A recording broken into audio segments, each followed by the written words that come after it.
Good evening, dear listener. Tonight, we return once again to the forgotten folds of history in search of moments that shaped the world in quiet ways. Whether you're cozy in bed or listening with closed eyes, I'm glad you're spending this peaceful time here. I'd love to know where you're tuning in from and what time it is in your part of the world. Are you just waking up or about to drift off with the past whispering in your ear? If you're enjoying these calm passages through time, please do subscribe. There are many more nights like this ahead. The Belle Epoque, spanning roughly from 1871 to 1914, was supposed to be France's golden age. Paris had become the cultural capital of the world, attracting artists, writers, and intellectuals from every corner of Europe.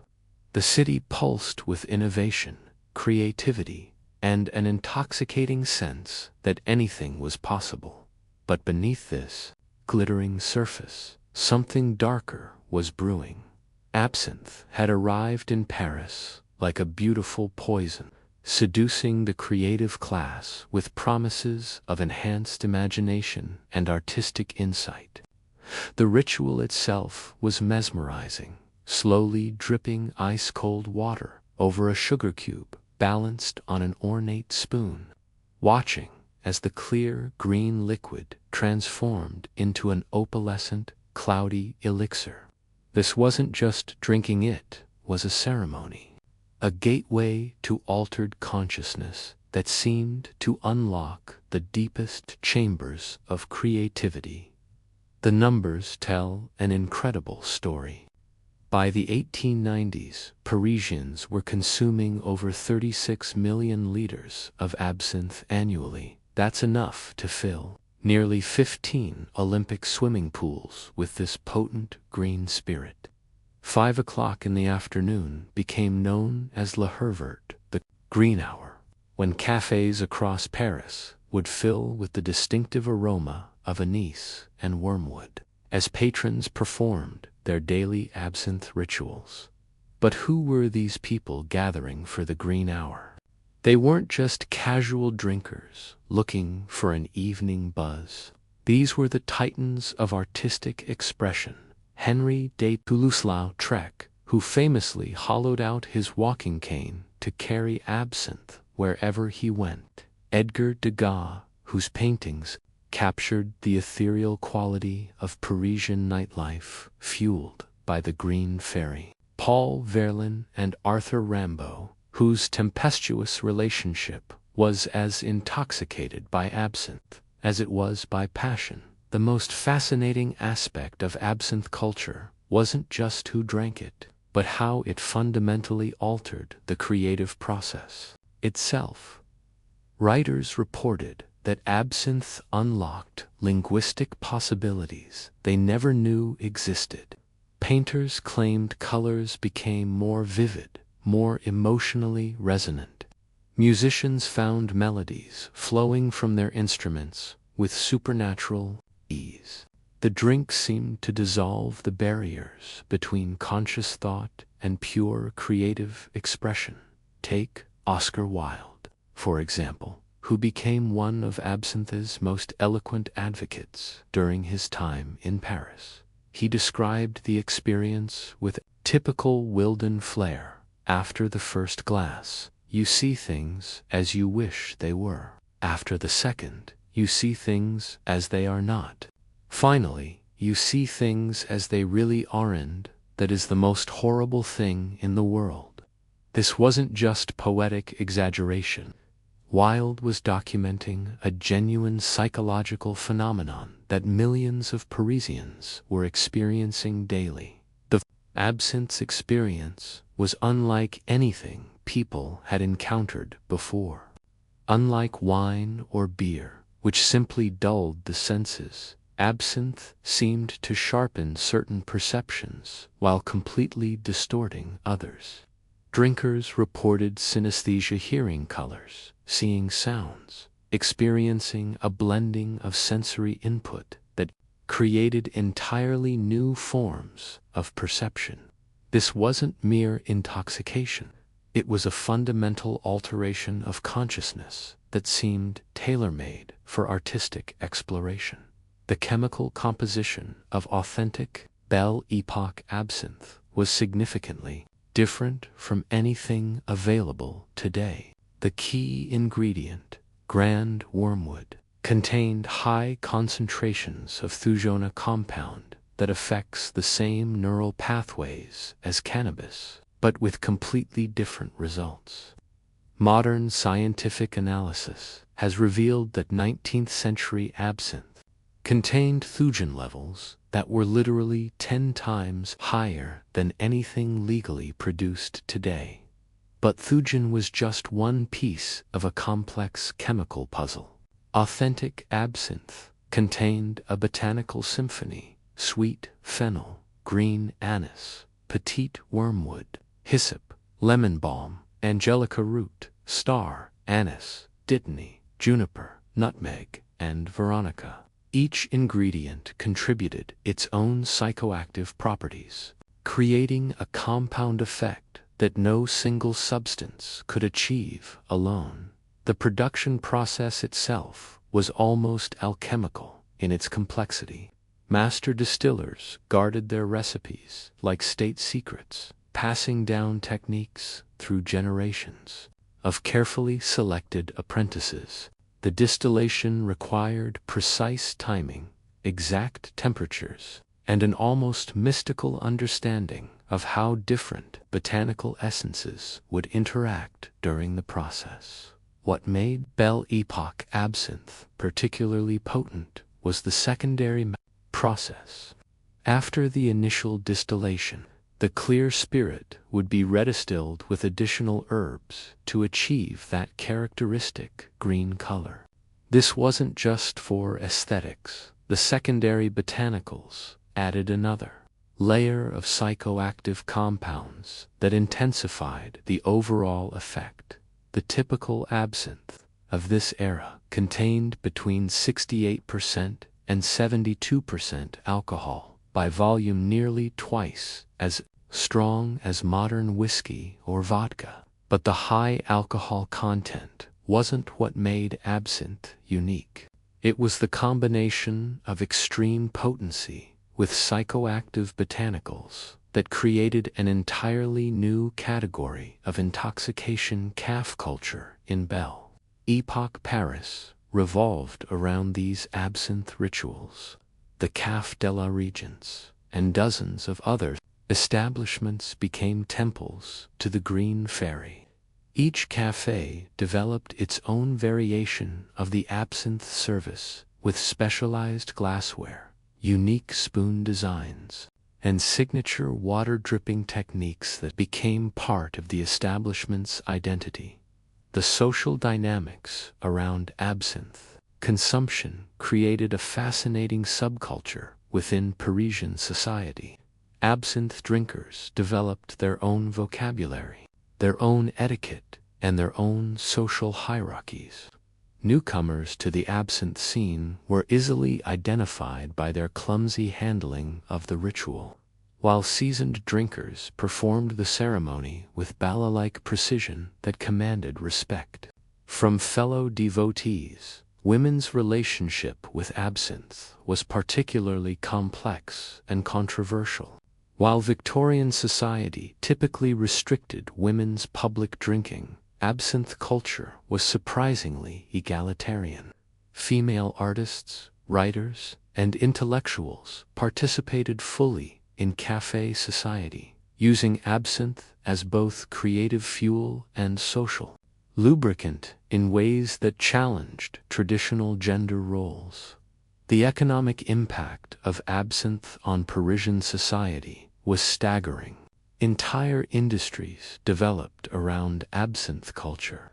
Specialized glassmakers creating ornate serving vessels, metalworkers crafting elaborate spoons, furniture makers designing absinthe-specific café tables, and even fashion designers creating clothing that complemented the absinthe aesthetic. But perhaps most importantly, absinthe fundamentally altered the pace and rhythm of Parisian intellectual life. The traditional pattern of work, rest, and social interaction was replaced by a new cycle built around the green hour. Entire creative communities synchronized their daily routines around collective absinthe consumption, creating a shared, altered consciousness that fostered unprecedented artistic collaboration.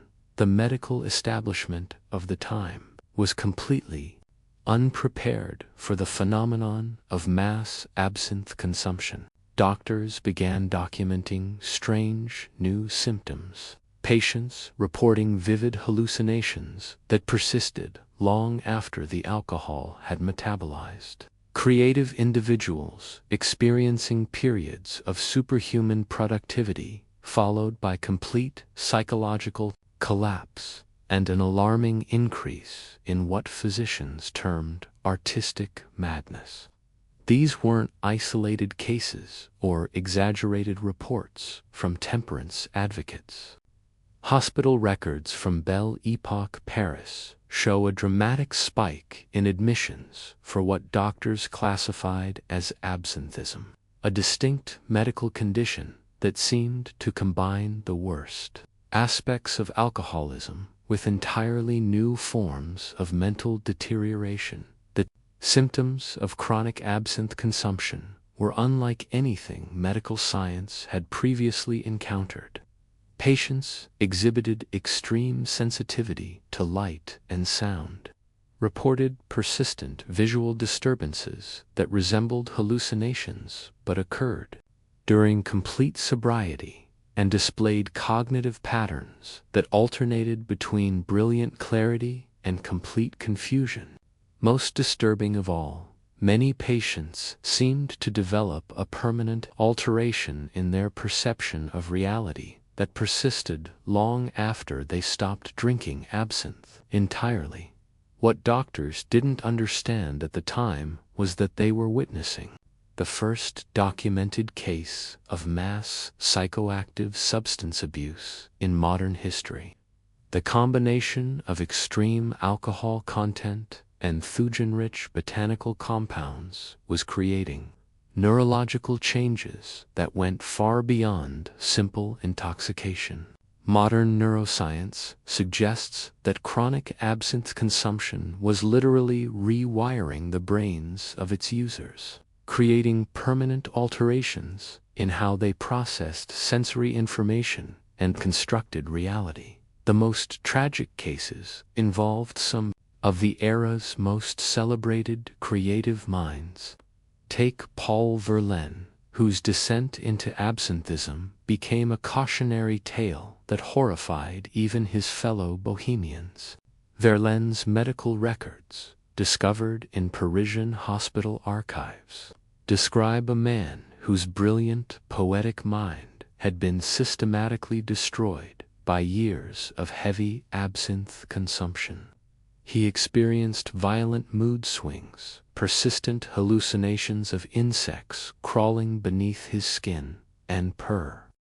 Even more disturbing was the case of Henri de Toulouse-Lautrec, whose relationship with absinthe became so extreme that friends and family staged multiple interventions. Lautrec had modified his walking cane into a portable absinthe dispenser, allowing him to maintain constant intoxication throughout his daily activities.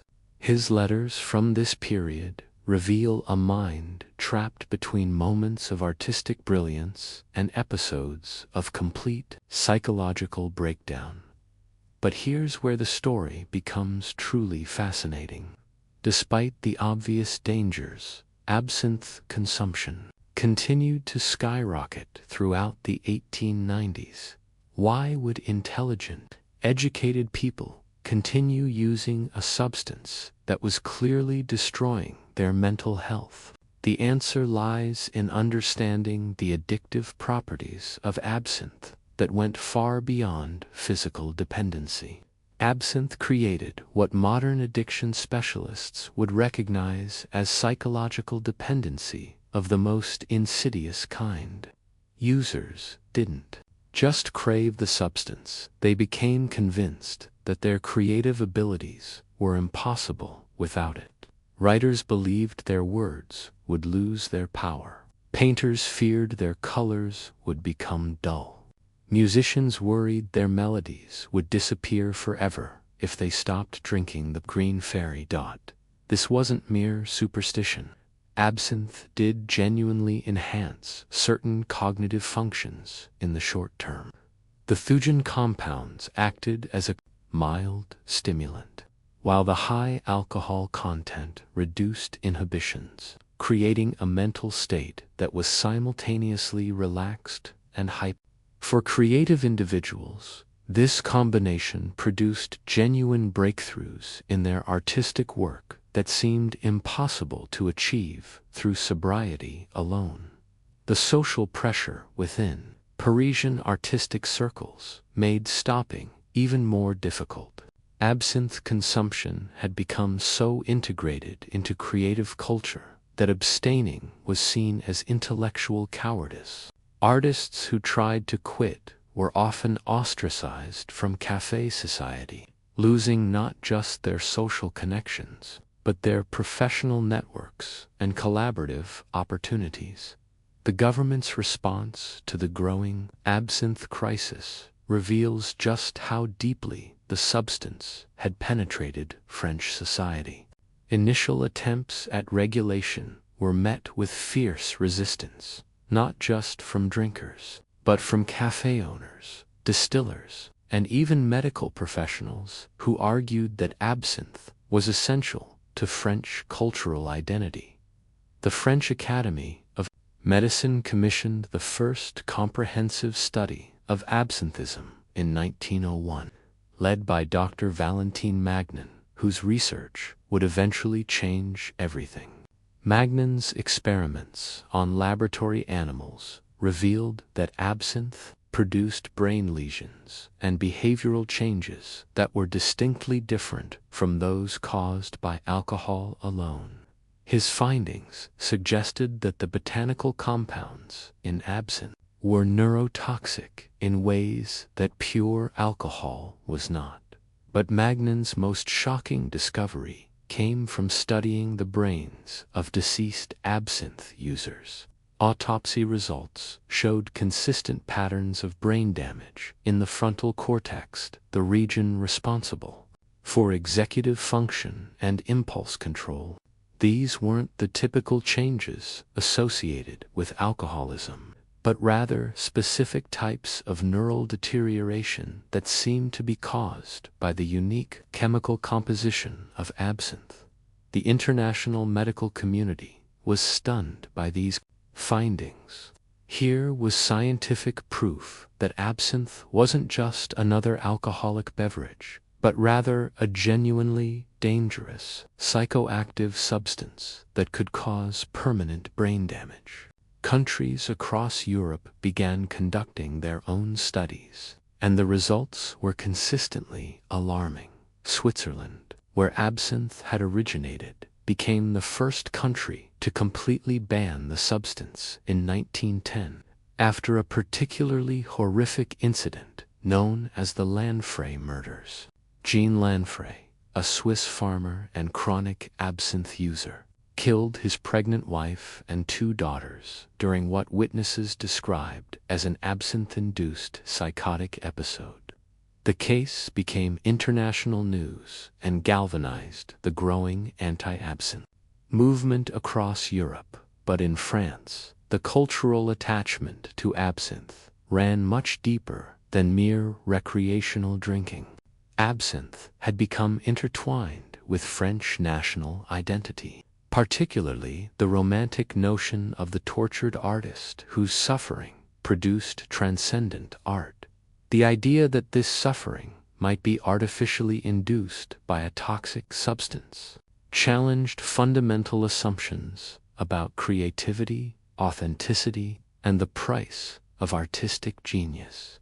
The debate over absinthe revealed deep philosophical divisions within French intellectual society.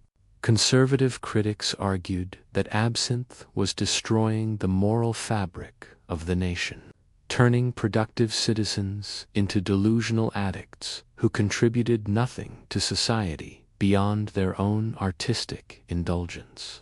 Progressive defenders countered that absinthe was liberating human consciousness from the constraints of bourgeois conformity, allowing artists to access higher planes of creative expression. The economic implications of a potential absinthe ban were staggering. The absinthe industry employed thousands of workers in distilleries, bottling plants, and distribution networks.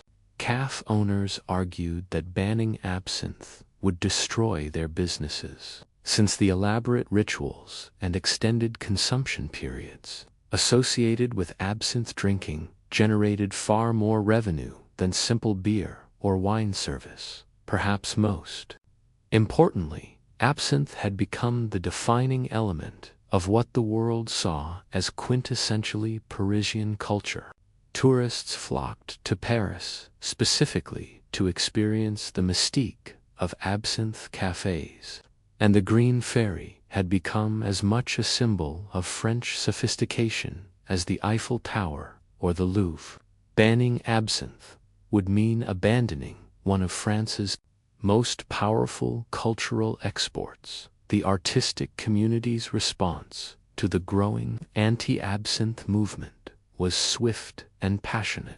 Manifesto after manifesto appeared in Parisian newspapers, signed by dozens of prominent writers, painters, and intellectuals who argued that absinthe was essential to their creative process. They claimed that any attempt to regulate or ban the substance would represent government censorship of artistic expression itself. Some of the era's most celebrated artists organized absinthe defense societies that held public demonstrations and published elaborate defenses of their right to consume whatever substances they believed enhanced their creativity.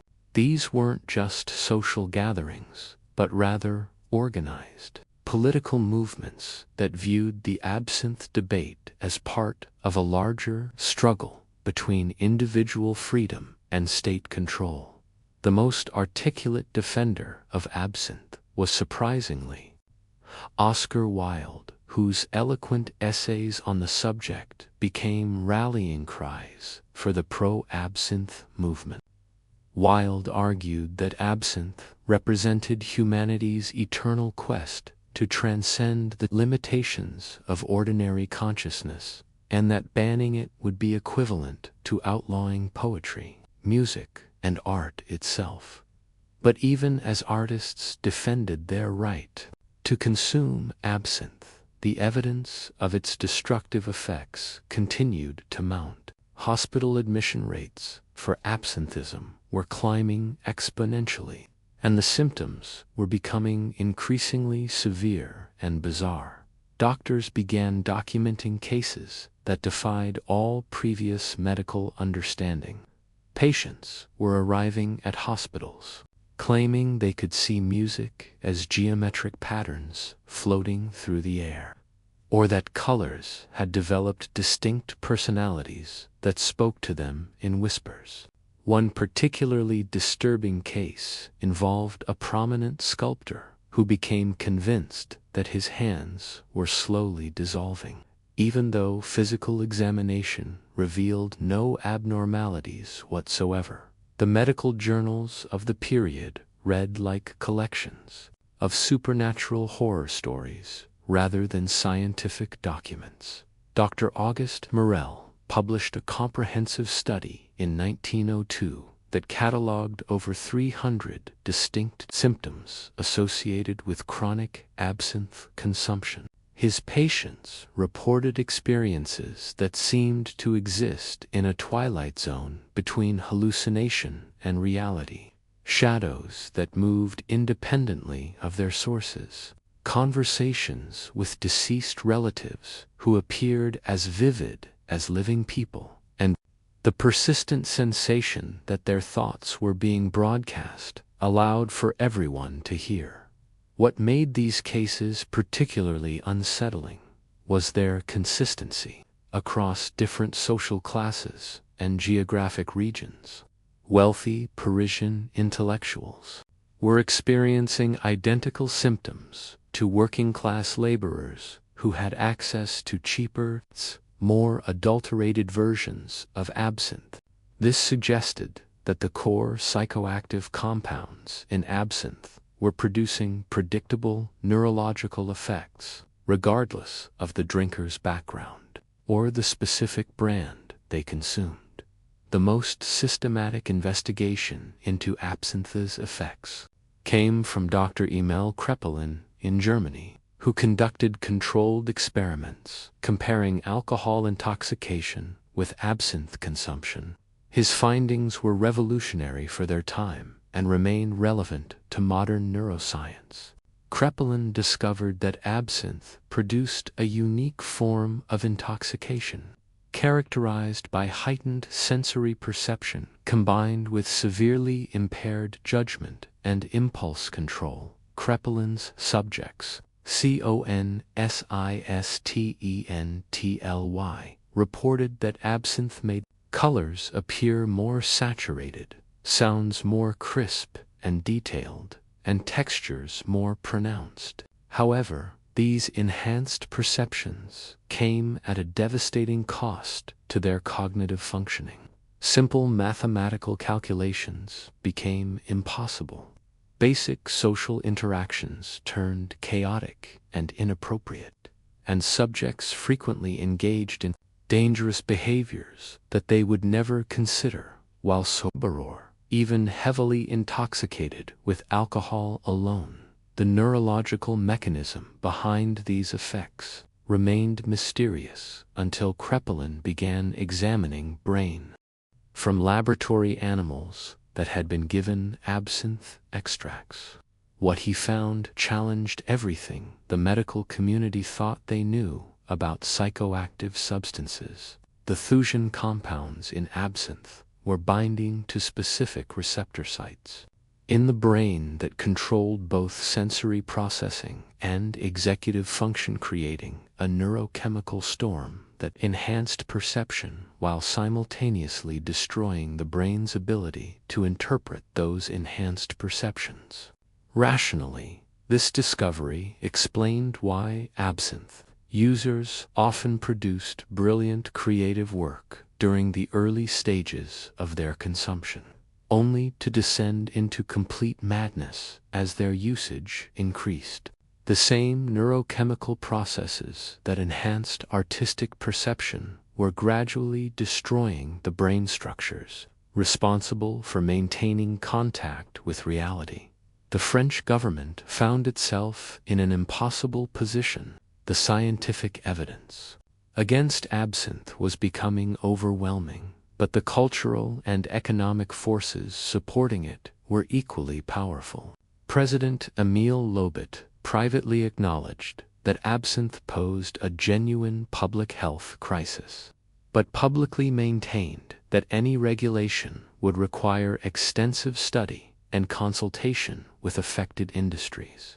Behind closed doors, government officials were receiving increasingly alarming reports from police departments across Paris. Violent crimes involving absinthe users were becoming almost routine, and these weren't typical alcohol-fueled brawls. Absinthe-related violence displayed patterns of extreme brutality and bizarre irrationality that suggested the perpetrators were operating in completely altered states of consciousness. The most notorious case involved Vincent Carroll, a respected bank clerk who had no previous history of violence or mental illness.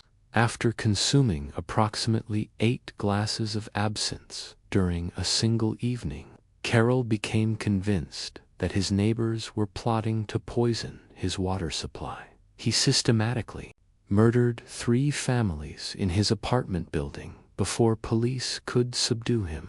During his trial, he maintained that he had been protecting innocent people from a conspiracy that only he could perceive. Carroll's case became a rallying point for both sides of the absinthe debate. Prohibitionists argued that his actions proved absinthe turned ordinary citizens into dangerous lunatics who posed an existential threat to public safety. Defenders countered that Carroll was clearly mentally unstable before his absinthe consumption and that blaming the substance for his actions was equivalent to blaming wine for every crime committed by intoxicated individuals. The scientific community was split along similar lines. Conservative physicians called for immediate prohibition based on mounting evidence of absinthe's neurotoxic effects. Progressive doctors argued that moderate consumption could be safe and beneficial and that the real problem was adulterated absinthe produced by unregulated distilleries using dangerous industrial chemicals to achieve the characteristic green color and bitter taste.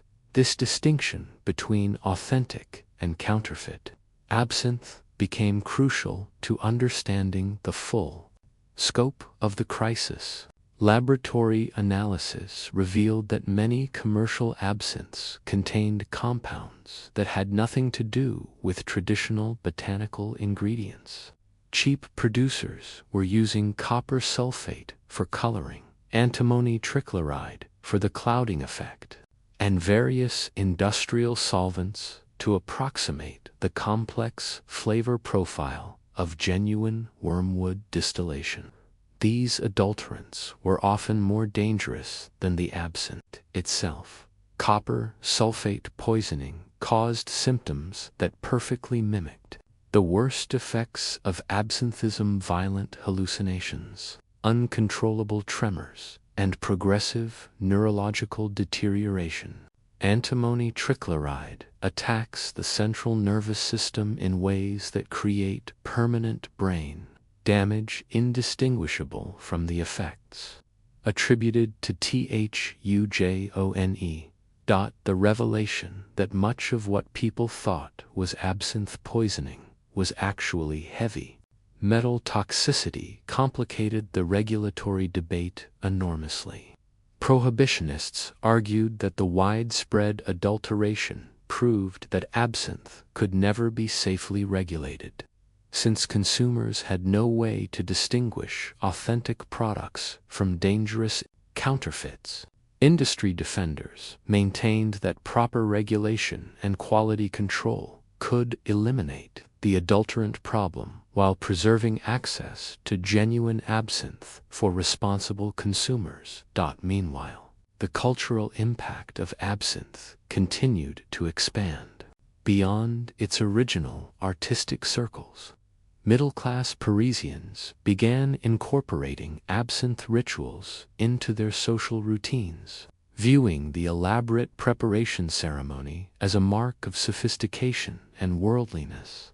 Department stores began selling absinthe service sets as wedding gifts complete with engraved glasses, ornate spoons, and detailed instruction manuals for proper preparation technique. This mainstream adoption of absinthe culture created new social dynamics that further complicated the regulatory debate. Unlike the bohemian artists who had originally embraced absinthe as a tool for creative expression, middle-class consumers were primarily interested in the social status and aesthetic appeal of absinthe consumption. They were less likely to develop the extreme dependency patterns seen among heavy users, but their numbers were vastly larger, creating a much broader base of political opposition to any prohibition efforts. The international dimension of the absinthe crisis was becoming increasingly important as well.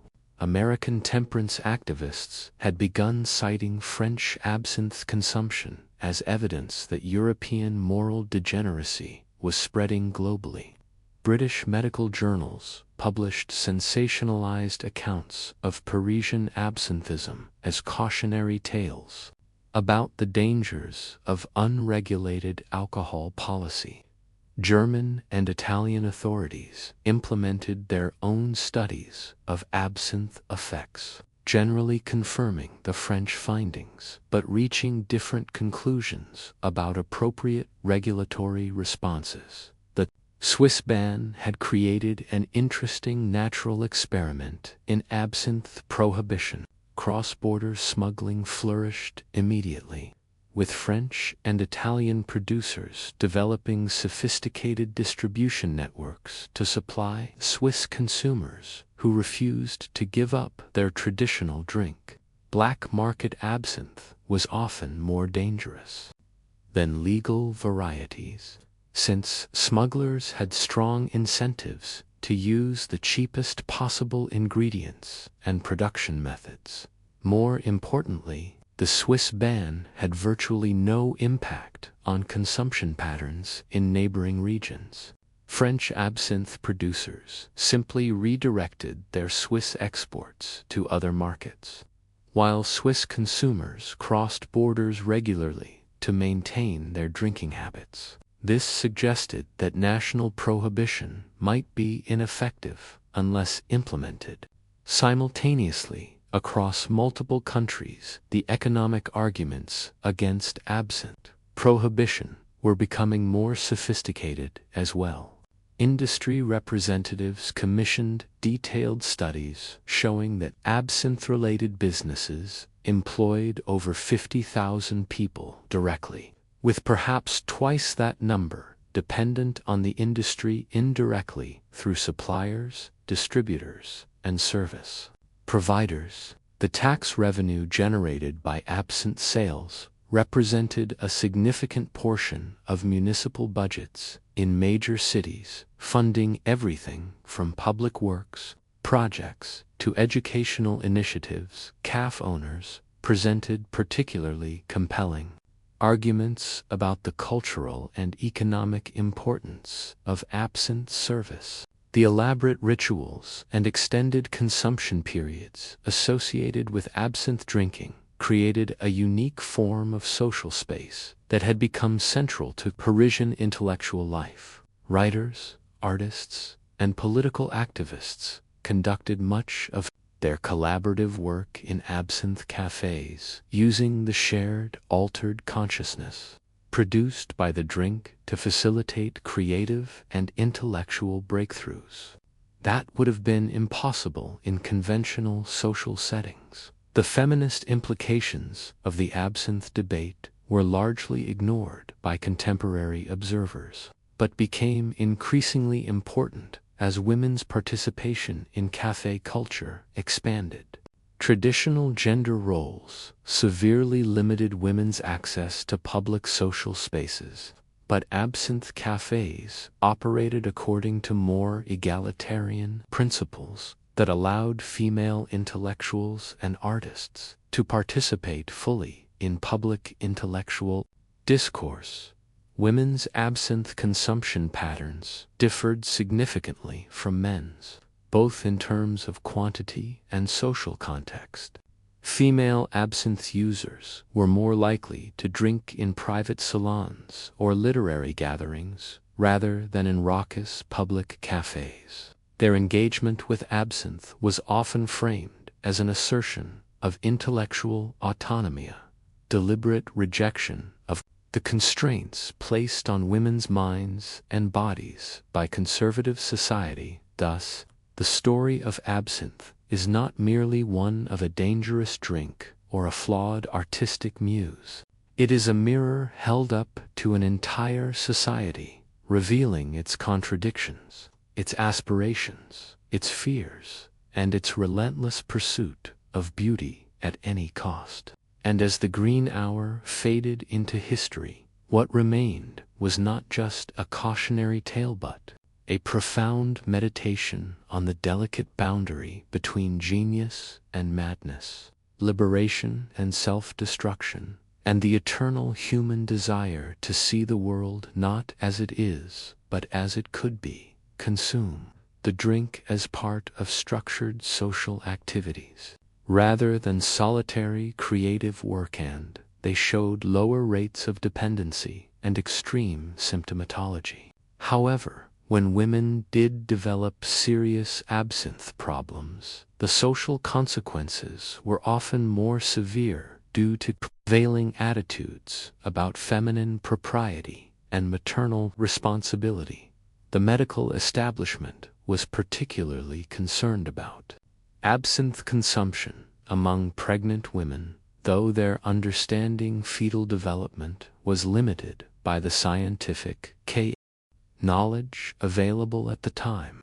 Doctors observed that women who consumed absinthe regularly during pregnancy were more likely to deliver infants with developmental abnormalities, but they couldn't distinguish between the effects of absinthe itself, alcohol in general, or the various adulterants found in commercial products. These concerns about reproductive health provided prohibition advocates with some of their most emotionally compelling arguments. The idea that absinthe consumption might be damaging unborn children resonated strongly with conservative politicians and religious leaders, who viewed the drink as a threat to family stability and social order. The artistic community's response to these health concerns was complex and often contradictory. Many prominent artists acknowledged that absinthe posed serious risks to both individual users and society as a whole, but they argued that artistic creation necessarily involved risk and sacrifice. The romantic notion of the tortured artist whose suffering produced transcendent beauty had become so deeply embedded in cultural assumptions about creativity that many people genuinely believed eliminating absinthe would somehow diminish the quality and authenticity of French artistic production. This philosophical tension between individual artistic freedom and collective social responsibility would ultimately determine the outcome of the absinthe debate. As evidence of the drink's dangers continued to accumulate, French society was forced to confront fundamental questions about the relationship between creativity, consciousness, and civic duty that had no easy answers. The year 1905 marked a turning point in public opinion about absinthe, as a series of highly publicized incidents involving absinthe users began to shift popular sentiment toward prohibition. The most influential case involved Marie Besnard, a respected schoolteacher who had been consuming absinthe regularly for 3 years as a treatment for what she believed were nervous disorders. Besnard's descent into absinthism was particularly tragic because it was so well documented. Her detailed diary entries, discovered after her death, provided an unprecedented first-hand account of how absinthe gradually destroyed a rational, educated mind. The early entries described the drink's beneficial effects on her anxiety and creative thinking. But as her consumption increased, the entries became increasingly erratic and paranoid, ultimately degenerating into incomprehensible fragments that revealed a mind in complete psychological collapse. Besnard's final diary entries read like messages from another dimension entirely. She described conversations with historical figures who appeared in her classroom during lessons, elaborate conspiracies involving her fellow teachers, who she believed were replacing students with identical imposters, and a growing conviction that the green color of absinthe was actually a living entity that was gradually taking control of her thoughts and actions. The most disturbing aspect of Besnard's case was how long she managed to maintain her professional responsibilities, even as her grip on reality deteriorated. Her students and colleagues noticed nothing unusual until the final weeks before her complete breakdown, when she began incorporating her hallucinations into her teaching.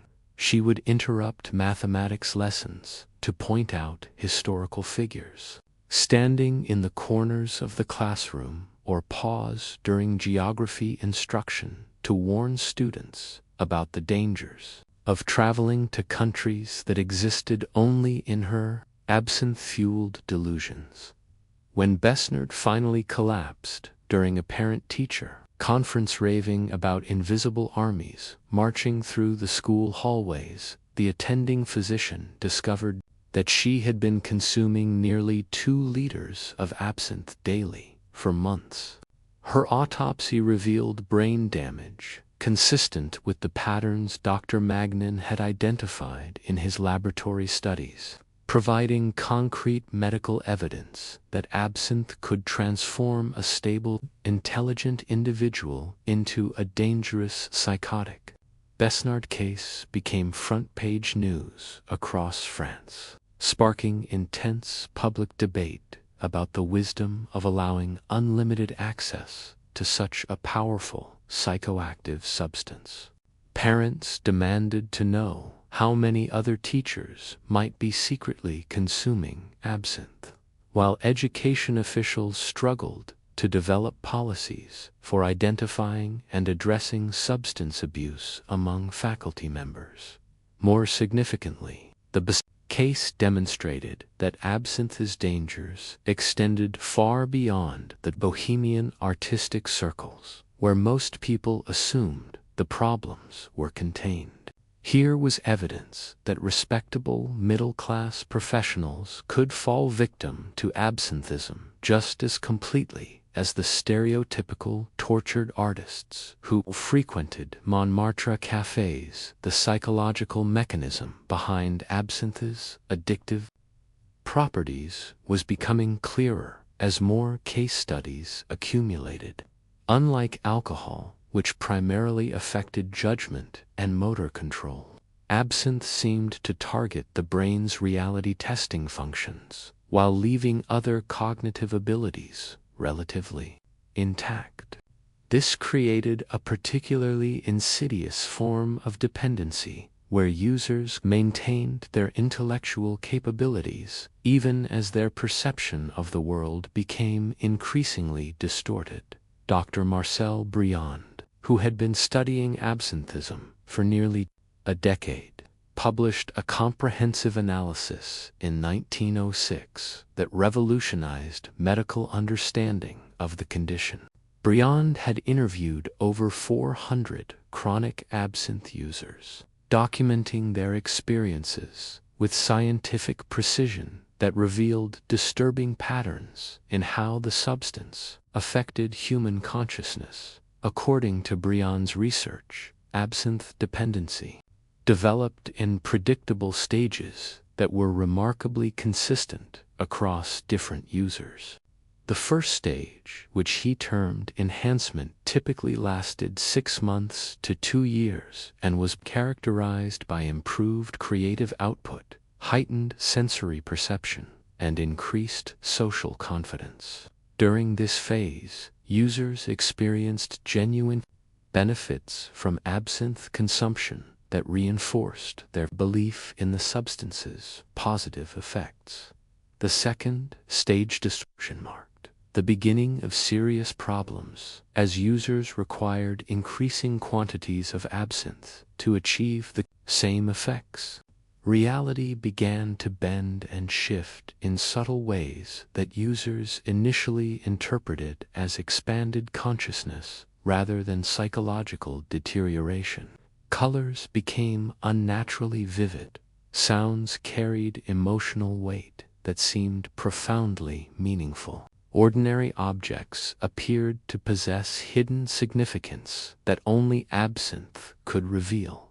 The third stage dissociation involved complete breaks from consensus reality that could last for hours or days. Users reported traveling to alternate dimensions, communicating with supernatural entities, and experiencing time as a fluid, malleable substance that could be manipulated through concentrated thought. What made this stage particularly dangerous was that users often retained enough cognitive function to appear relatively normal during brief social interactions, masking the severity of their condition from friends and family. The final stage dissolution represented complete psychological collapse, as users lost the ability to distinguish between their absinthe-induced experiences and ordinary reality. At this point, intervention was often impossible because users had developed elaborate delusional systems that incorporated any attempt at treatment into their distorted worldview. Brion's staging system explained why so many intelligent, educated people continued using absinthe despite obvious signs of deterioration. The enhancement phase created genuine positive experiences that users desperately wanted to recapture, while the gradual nature of the decline made it difficult to recognize when recreational use had become pathological dependency. The international medical community embraced Brion's research as the definitive explanation for absinthism, but the artistic establishment rejected his findings as reductive materialism that failed to account for the genuine creative insights that absinthe provided. This philosophical divide reflected deeper tensions within French society about the nature of consciousness, creativity, and the proper relationship between individual freedom and collective responsibility. The debate intensified when several prominent artists published their own accounts of absinthe, use that directly contradicted medical characterizations of the substance as purely destructive. Paul Gauguin wrote extensively about how absinthe had enabled him to perceive colors and forms that existed beyond ordinary visual experience, leading to artistic breakthroughs that would have been impossible through conventional consciousness alone. Similarly, Stefan Mallarme argued that absinthe dissolved the artificial boundaries between subject and object, self and world, that prevented most people from accessing the fundamental unity underlying all existence. From this perspective, what doctors interpreted as hallucinations and delusions were actually glimpses of deeper truths about the nature of reality itself. These artistic testimonials carried enormous cultural weight because they came from individuals whose creative achievements were undeniably significant. How could medical authorities claim that absinthe was purely destructive when it contributed to some of the era's most celebrated artistic works? The answer, according to Dr. Briand and his colleagues, lay in understanding the difference between short-term creative enhancement and long-term psychological damage. Absinthe might indeed facilitate creative breakthroughs during the early stages of use, but these benefits inevitably gave way to progressive mental deterioration that ultimately destroyed the very creativity it had initially enhanced. This temporal dimension of absinthe's effects became crucial to the regulatory debate. Prohibition advocates argued that no creative benefits could justify the inevitable psychological destruction that followed prolonged use, while defenders maintained that the choice between enhanced creativity and conventional consciousness should remain with individual artists rather than government bureaucrats. The economic stakes continued to escalate as the debate intensified.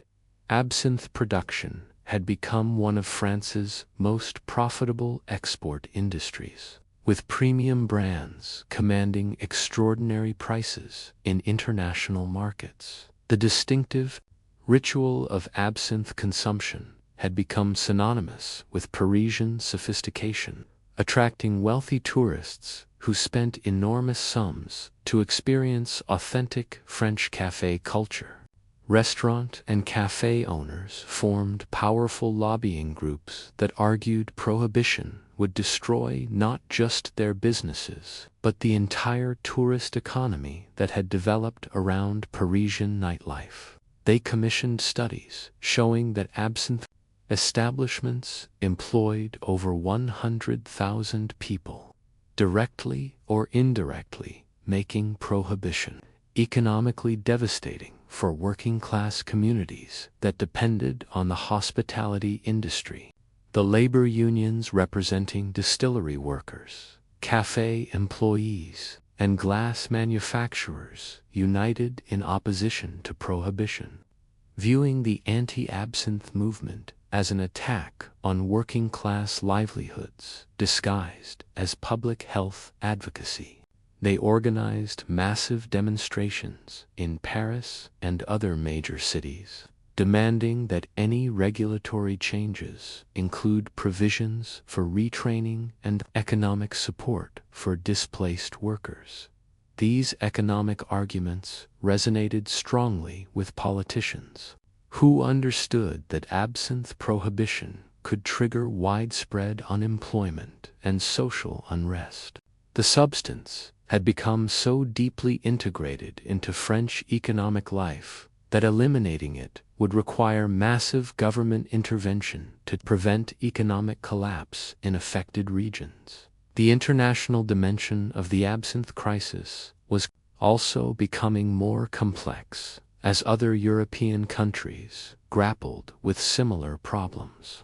Belgium had implemented strict quality controls that seemed to reduce the incidence of severe absinthism without completely banning the substance. Germany had opted for high taxation that made absinthe consumption prohibitively expensive for most citizens. Italy took a different approach, entirely treating absinthe as a controlled pharmaceutical substance that could only be purchased with medical prescriptions. This policy effectively ended recreational use while preserving access for individuals who claimed legitimate medical need for the substance's therapeutic properties. The diversity of regulatory approaches across Europe created a natural experiment that provided valuable data about the effectiveness of different policy interventions. French officials studied these international experiences, carefully looking for models that might balance public health concerns with economic and cultural considerations. What emerged from these international comparisons was that prohibition was neither necessary nor sufficient to address absinthe-related problems. Countries with strict quality control and moderate taxation had achieved significant reductions in problematic use without destroying their absinthe industries, while complete prohibition had simply driven consumption underground without eliminating demand. These findings suggested that France might be able to address the absinthe crisis through comprehensive regulation rather than outright prohibition, preserving the cultural and economic benefits of absinthe while minimizing its public health risks. However, the political momentum behind prohibition continued to build as more horrific cases of absinthism captured public attention. The spring of 1907 brought a series of incidents that seemed to demonstrate that moderate regulation would be insufficient to protect public safety. The most shocking case involved the Dubois family massacre in Lyon, where André Dubois killed his wife, 3 children, and 2 neighbors during what witnesses described as an absinthe-fueled rampage that lasted nearly 6 hours. Police reports described a scene of unimaginable brutality that suggested Dubois had been operating in a completely altered state of consciousness throughout the attack. What made the Dubois case particularly disturbing was that he had been considered a model citizen with no history of violence or mental illness. Friends and neighbors described him as a devoted family man and respected craftsman who had been consuming absinthe regularly for only 18 months before the massacre occurred. The rapid transformation from respected citizen to mass murderer seemed to confirm the most alarming claims about absinthe's psychological effects. If an ordinary person could become a homicidal maniac in less than 2 years of regular consumption, then no level of regulation could adequately protect public safety. The Dubois case became a turning point in public opinion as even moderate voices began calling for immediate prohibition. The horrific nature of the crimes, combined with their apparent connection to absinthe's consumption, created irresistible political pressure for decisive government action. Religious leaders who had previously focused their criticism on absinthe's moral implications began framing the issue in terms of public safety and civic responsibility. The Catholic Church issued official statements declaring absinthe consumption a mortal sin that threatened not just individual souls, but the stability of Christian civilization itself. Conservative politicians seized on these religious pronouncements to build broader coalitions supporting prohibition. They argued that absinthe represented a foreign influence that was corrupting traditional French values and destroying the social foundations that had made France great. Liberal politicians found themselves in an increasingly difficult position as evidence of absinthe's dangers continued to accumulate. Their traditional commitment to individual freedom and limited government intervention conflicted with growing demands for protective regulation of a genuinely dangerous substance. The artistic community's response to the Dubois case revealed deep divisions within creative circles about the proper relationship between art and social responsibility. Some prominent artists began publicly acknowledging that absinthe creative benefits could not justify its social costs, while others doubled down on their defense of absolute artistic freedom. Auguste Rodin surprised many observers by publishing an essay calling for voluntary abstinence from absinthe by all serious artists, arguing that true creativity required complete mental clarity rather than artificial enhancement. His position carried enormous weight because of his reputation as one of the era's greatest sculptors and his previous advocacy for artistic freedom. Conversely, painters like Henri de Toulouse-Lautrec became even more vocal in their defense of absinthe, viewing any compromise as a betrayal of artistic integrity. Lautrec organized a group of prominent artists who pledged to continue using absinthe regardless of government action, framing their resistance as a form of civil disobedience against cultural oppression. These competing visions of artistic responsibility reflected broader tensions within French society about the proper balance between individual freedom and collective welfare. The absinthe debate had evolved beyond questions of public health or economic policy to become a fundamental contest over the values that should guide modern civilization. The scientific evidence continued to support prohibition as researchers developed more sophisticated methods for studying absinthe's effects on human consciousness. Dr. Pierre Janet, working at the Salpêtrière Hospital, conducted the first controlled experiments comparing absinthe intoxication with other forms of altered consciousness, including hypnosis, morphine addiction, and various forms of mental illness.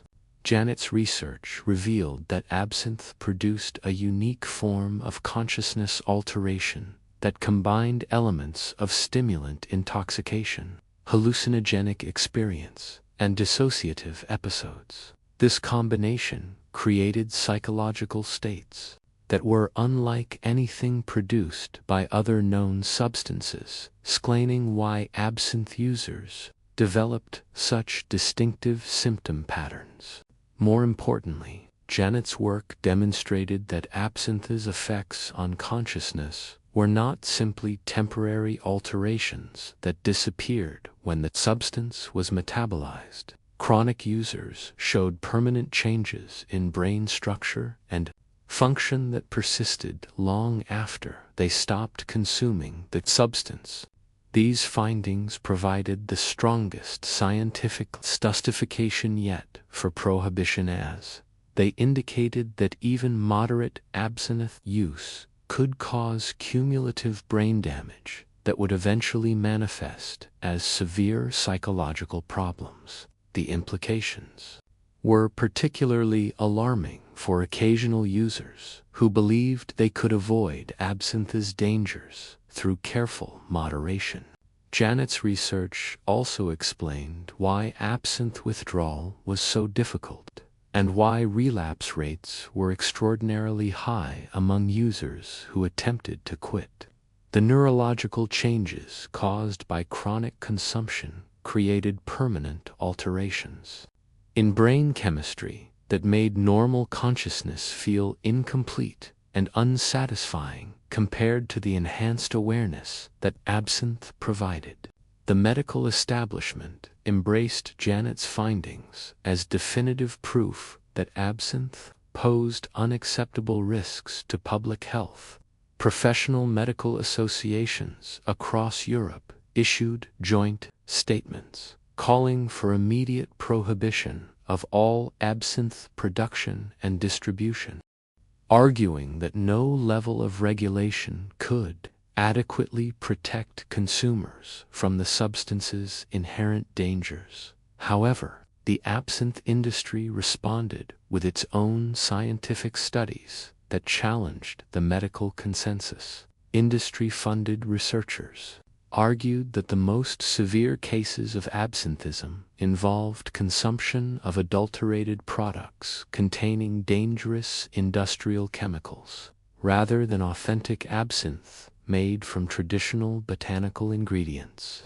These industry studies revealed that many commercial absinthes contained levels of copper, antimony, and other toxic metals that far exceeded any reasonable safety standards. The researchers argued that eliminating these adulterants through strict quality control would address the public health concerns without requiring complete prohibition of authentic absinthe. The debate over authentic versus adulterated absinthe became increasingly important as regulators struggled to develop policies that would protect public health without unnecessarily destroying legitimate businesses. Laboratory analysis revealed enormous variations in the chemical composition of different absinthe brands, with some products containing virtually no wormwood extract, while others exceeded safe thujone levels by factors of 10 or more. This variability suggested that consumers had no reliable way to distinguish between relatively safe products and potentially lethal ones, creating an impossible situation for regulatory authorities who wanted to allow continued access to authentic absinthe while eliminating dangerous counterfeits. The complexity of the adulteration problem was further complicated by the fact that many of the most prestigious absinthe brands contained some level of artificial additives that enhanced their color, flavor, or psychoactive effects. Even products marketed as completely natural often contained synthetic compounds that had been added to improve their commercial appeal. The Swiss experience with prohibition had demonstrated that black market absinthe was often more dangerous than legal varieties, as illegal producers had strong incentives to use the cheapest possible ingredients, regardless of safety considerations. This suggested that complete prohibition might actually increase rather than decrease the public health risks associated with absinthe. Consumption. French authorities found themselves caught between competing pressures from medical professionals, calling for immediate prohibition, economic interests demanding continued legal production, and international observers who were closely watching France's handling of what had become a global policy challenge. The government's response would ultimately depend on resolving fundamental questions about the proper role of state authority in regulating individual behavior, the relationship between scientific evidence and political decision-making, and the cultural significance of substances that had become deeply embedded in national identity. As 1908 began, the absinthe crisis had reached a critical juncture where political action could no longer be delayed. The accumulating evidence of the substance's dangers combined with growing public pressure for government intervention created conditions where decisive policy changes were inevitable, regardless of the economic and cultural costs involved. The pressure for action intensified dramatically when a series of medical conferences in early 1908 presented unprecedented documentation of absinthe's neurological effects. Dr. Charles Richet, who would later win the Nobel Prize in Physiology, brain tissue samples from chronic absinthe users that showed cellular damage patterns never before observed in medical science. The neurons appeared to have literally dissolved in certain regions, creating holes in brain tissue that explained the bizarre behavioral changes doctors had been documenting. What made Richet's findings particularly compelling was his use of new staining techniques that allowed microscopic examination of individual brain cells. The damage wasn't distributed randomly throughout the brain but concentrated specifically in areas responsible for reality testing, impulse control, and emotional regulation. This selective destruction explained why absinthe users could maintain their intellectual capabilities while simultaneously losing their grip on sanity. The visual evidence was undeniable. When Richet projected enlarged photographs of damaged brain tissue onto screens during his presentations, even the most skeptical observers were forced to confront the physical reality of what absinthe was doing to human minds. These weren't abstract theories about psychological effects, but concrete proof of organic brain destruction that could be seen and measured.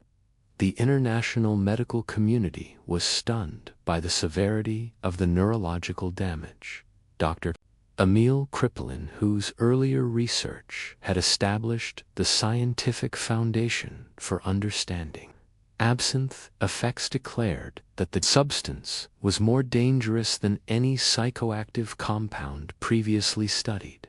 He compared the brain damage patterns to those seen in advanced cases of syphilis or severe head trauma conditions that inevitably led to complete mental collapse.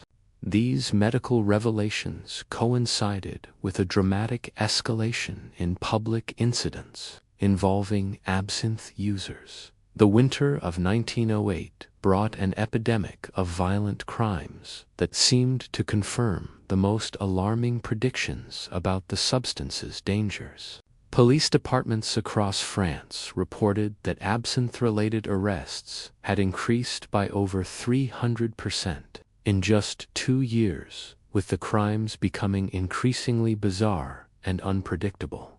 The case that finally broke public tolerance involved Marguerite Steinheil, a prominent socialite whose absinthe-fueled behavior had become the subject of scandalous gossip throughout Parisian high society. Steinheil had been consuming absinthe regularly for 4 years, initially as a fashionable affectation that demonstrated her sophisticated artistic sensibilities.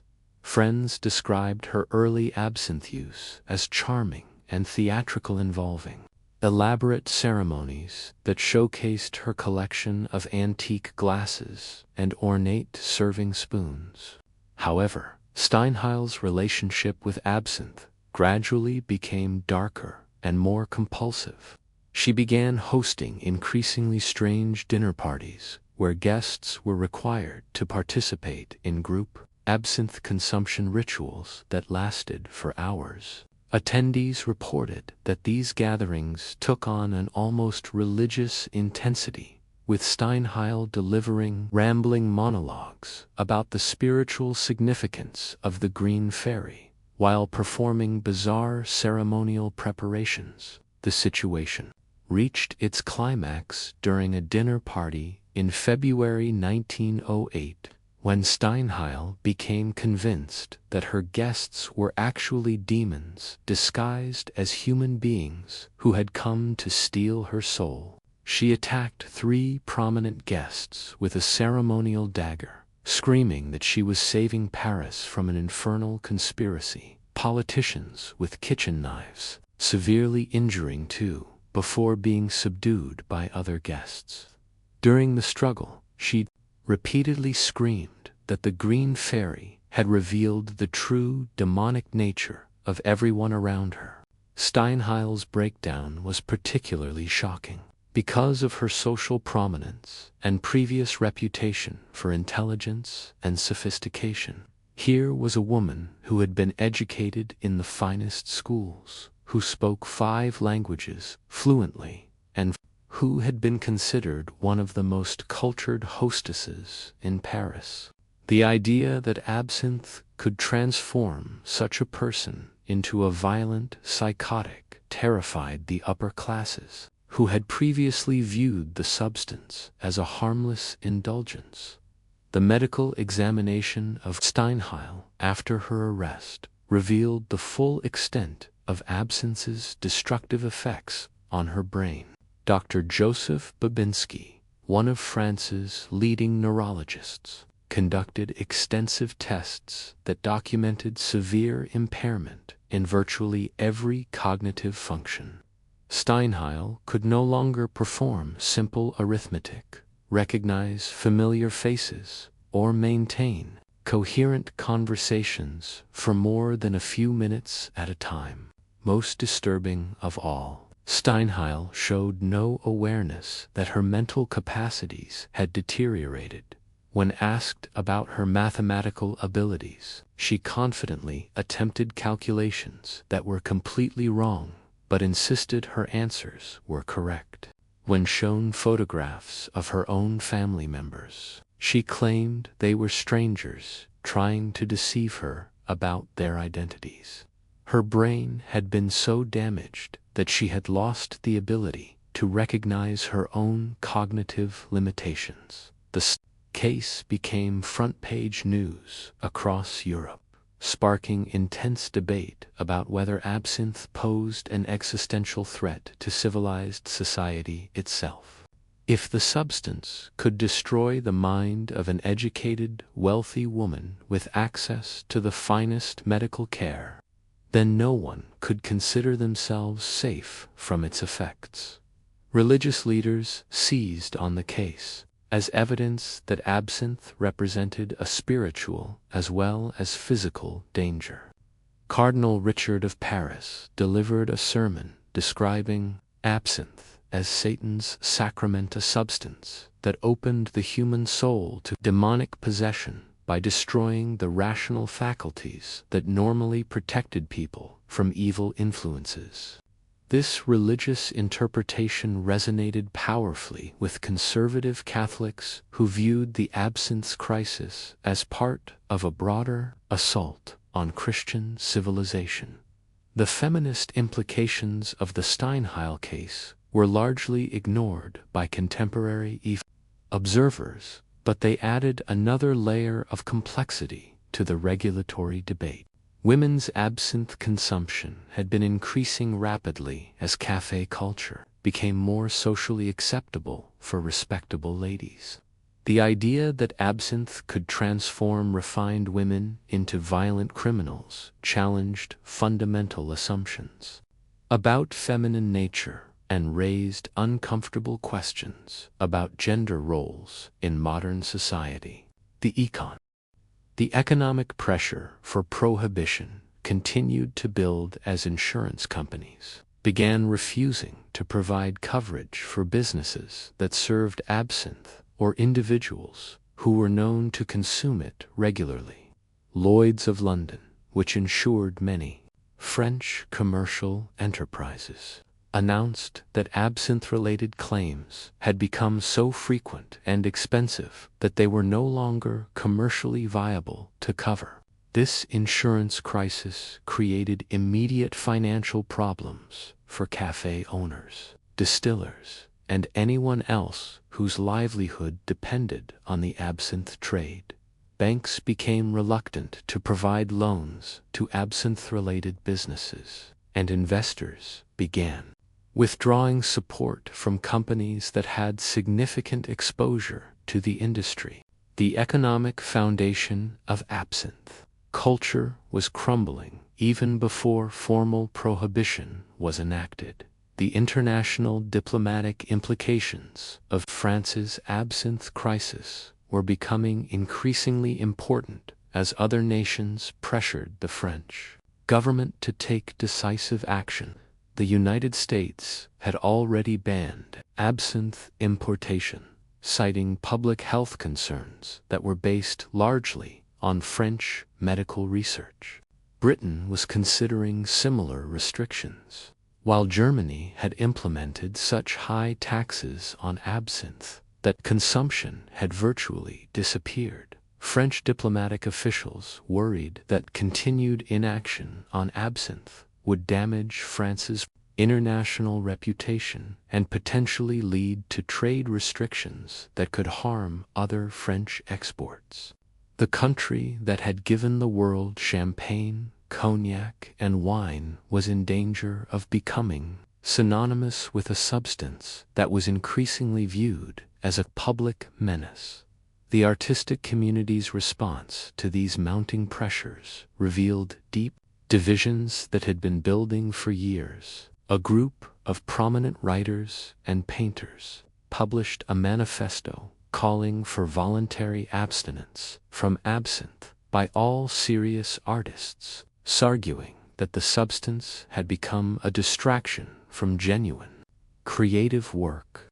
They claimed that absinthe's reputation for enhancing creativity was largely mythical, and that the most celebrated artistic achievements of the Belle Époque had been produced despite, not because of absinthe consumption. This artistic rebellion against absinthe culture was led by figures like André Gide, who had experimented with the substance in his youth but had grown increasingly concerned about its effects on his fellow writers. Gide argued that absinthe created an illusion of enhanced creativity while actually diminishing the sustained attention and disciplined effort that genuine artistic achievement required. However, other prominent artists remained staunchly committed to defending absinthe as essential to their creative process. Pablo Picasso, who was just beginning to establish his reputation in Parisian artistic circles, declared that attempts to regulate absinthe represented bourgeois fear of authentic artistic expression. He organized a group of younger artists who viewed the anti-absinthe movement as an attack on the bohemian lifestyle that had made Paris the cultural capital of the world. the generational divide within the artistic community reflected broader social tensions about the direction of French culture. Older artists who had witnessed absinthe's destructive effects firsthand were more willing to accept regulation, while younger artists who had grown up with absinthe as part of the cultural landscape viewed any restrictions as intolerable constraints on their creative freedom. The scientific debate over absinthe's effects reached a new level of sophistication as researchers developed better methods for studying the substance's impact on human consciousness. Dr. Georges Guénon at the Salpêtrière Hospital conducted the first longitudinal study of absinthe users following the same individuals over several years to document how their symptoms progressed over time. Guénon's research revealed that absinthe's effects followed predictable patterns that were remarkably consistent across different users. The initial enhancement phase typically lasted 12 to 18 months, during which users experienced genuine improvements in creativity, social confidence, and sensory perception. However, these benefits inevitably gave way to more problematic symptoms as tolerance developed and consumption increased. The transition from enhancement to deterioration was often so gradual that users didn't recognize what was happening until significant brain damage had already occurred. Guénon documented cases where highly intelligent individuals continued to function normally in professional settings, while experiencing increasingly severe hallucinations and paranoid delusions in their private lives. This hidden nature of absinthe's progression made the substance particularly dangerous because users could maintain the appearance of normality long after their mental faculties had begun to deteriorate. By the time friends and family members recognized that something was seriously wrong, the neurological damage was often irreversible. Guénon's findings explained why so many absinthe users violently resisted attempts at intervention or treatment. Their damaged brains could no longer accurately assess their own condition, leading them to interpret genuine concern from others as persecution or conspiracy. This neurological inability to recognize their own impairment made traditional addiction treatment approaches completely ineffective. The pharmaceutical industry began developing potential treatments for absinthism. As the medical understanding of the condition improved, several companies invested heavily in research aimed at finding compounds that could reverse or halt the neurological damage caused by chronic absinthe consumption. These efforts were driven partly by humanitarian concerns, but also by the enormous potential profits that would come from successfully treating the thousands of absinthe users across Europe. However, early treatment attempts proved largely unsuccessful. The brain damage caused by absinthe appeared to be irreversible once it reached advanced stages, and even patients who stopped consuming the substance showed little improvement in their cognitive functioning. The few treatments that showed any promise required immediate intervention during the earlier stages of absinthe use, for significant neurological damage had occurred. This therapeutic pessimism provided additional support for prohibition advocates, who argued that prevention was the only realistic approach to the absinthe crisis. If medical science could not effectively treat absinthism once it developed, then the only rational policy was to prevent people from developing the condition in the first place by eliminating access to the substance entirely. The legal system struggled to adapt to the unique challenges posed by absinthe-related crimes. Traditional concepts of criminal responsibility assumed that defendants could distinguish between right and wrong and control their behavior through rational decision-making. However, chronic absinthe users often committed serious crimes while genuinely believing they were acting in self-defense or protecting innocent people from imaginary threats. French courts began grappling with cases where defendants could provide detailed, internally consistent explanations for their actions that revealed sophisticated reasoning abilities, while being based on completely false premises about reality. These individuals weren't insane in the traditional sense, but they weren't fully responsible for their actions, either creating unprecedented legal and ethical dilemmas. The landmark case involved Philippe Marat, a respected physician who had killed 2 patients during what he believed was a surgical procedure to remove parasitic demons that were feeding on their internal organs. Marat's detailed medical records of the procedures demonstrated sophisticated anatomical knowledge and careful attention to sterile technique, but they were based on hallucinations that had no basis in reality. Marat's case highlighted the inadequacy of existing legal frameworks for dealing with absinthe-related crimes. He was clearly dangerous and could not be released into society. But he also wasn't criminally responsible in the traditional sense, since his actions were based on genuine if delusional beliefs about protecting his patients from supernatural threats. The courts eventually developed a new legal category specifically for absinthe-related crimes, recognizing that these cases required different approaches than traditional criminal prosecution. This legal innovation reflected growing recognition that absinthe had created entirely new forms of human behavior that existing social institutions were not equipped to handle. The military implications of widespread absinthe consumption were becoming increasingly concerning to French defense officials. Medical examinations of military recruits revealed that significant numbers of young men showed early signs of absinthism that would make them unfit for military service. The prospect of an entire generation of French men being incapacitated by absinthe consumption posed obvious national security risks. General Ferdinand Foch, who would later become one of the key architects of Allied victory in World War I, privately warned government officials that absinthe represented a greater threat to French military readiness than any foreign enemy.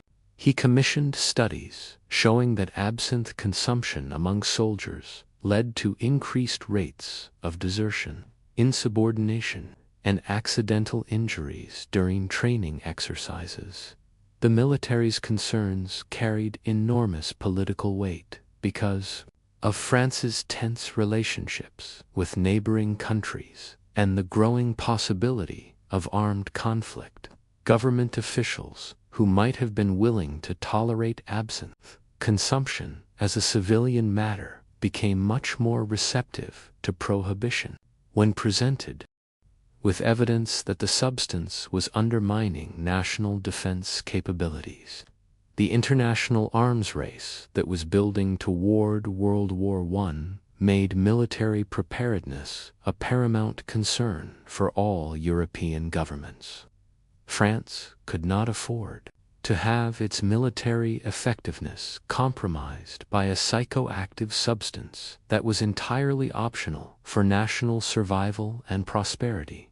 The children of chronic absinthe users presented another category of victims that prohibition advocates used to build support for their cause.